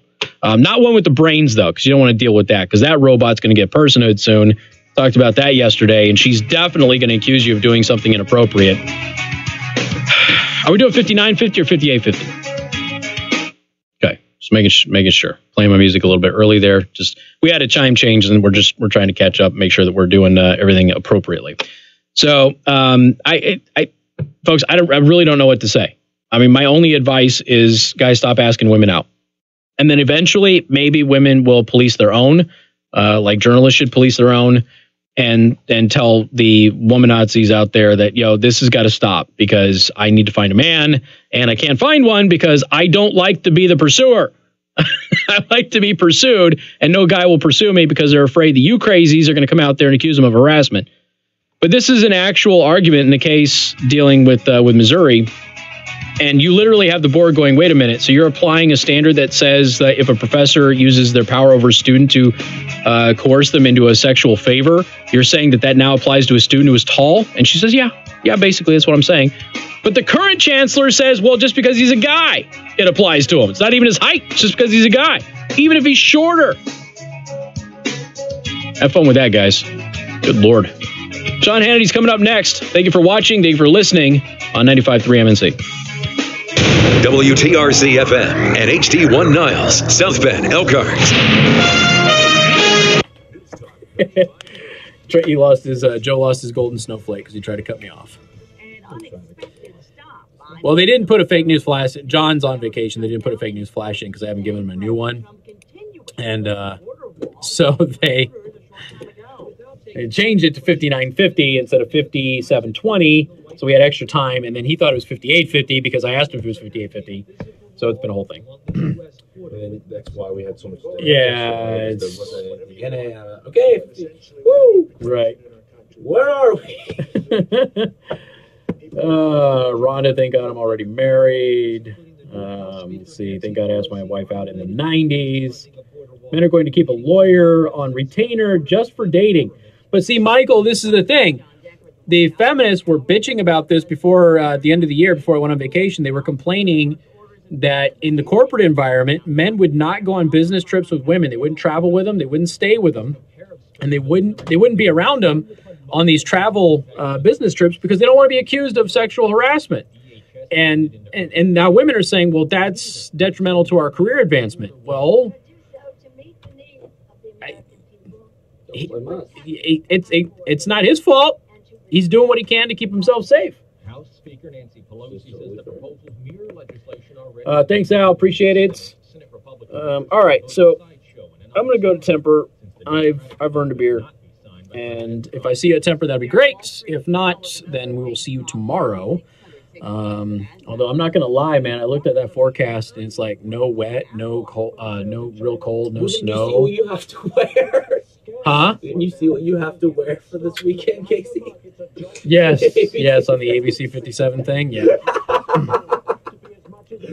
I know you guys didn't see that, but trust us, it was funny and probably slightly offensive. Oh yeah. It was a poor decision on their part.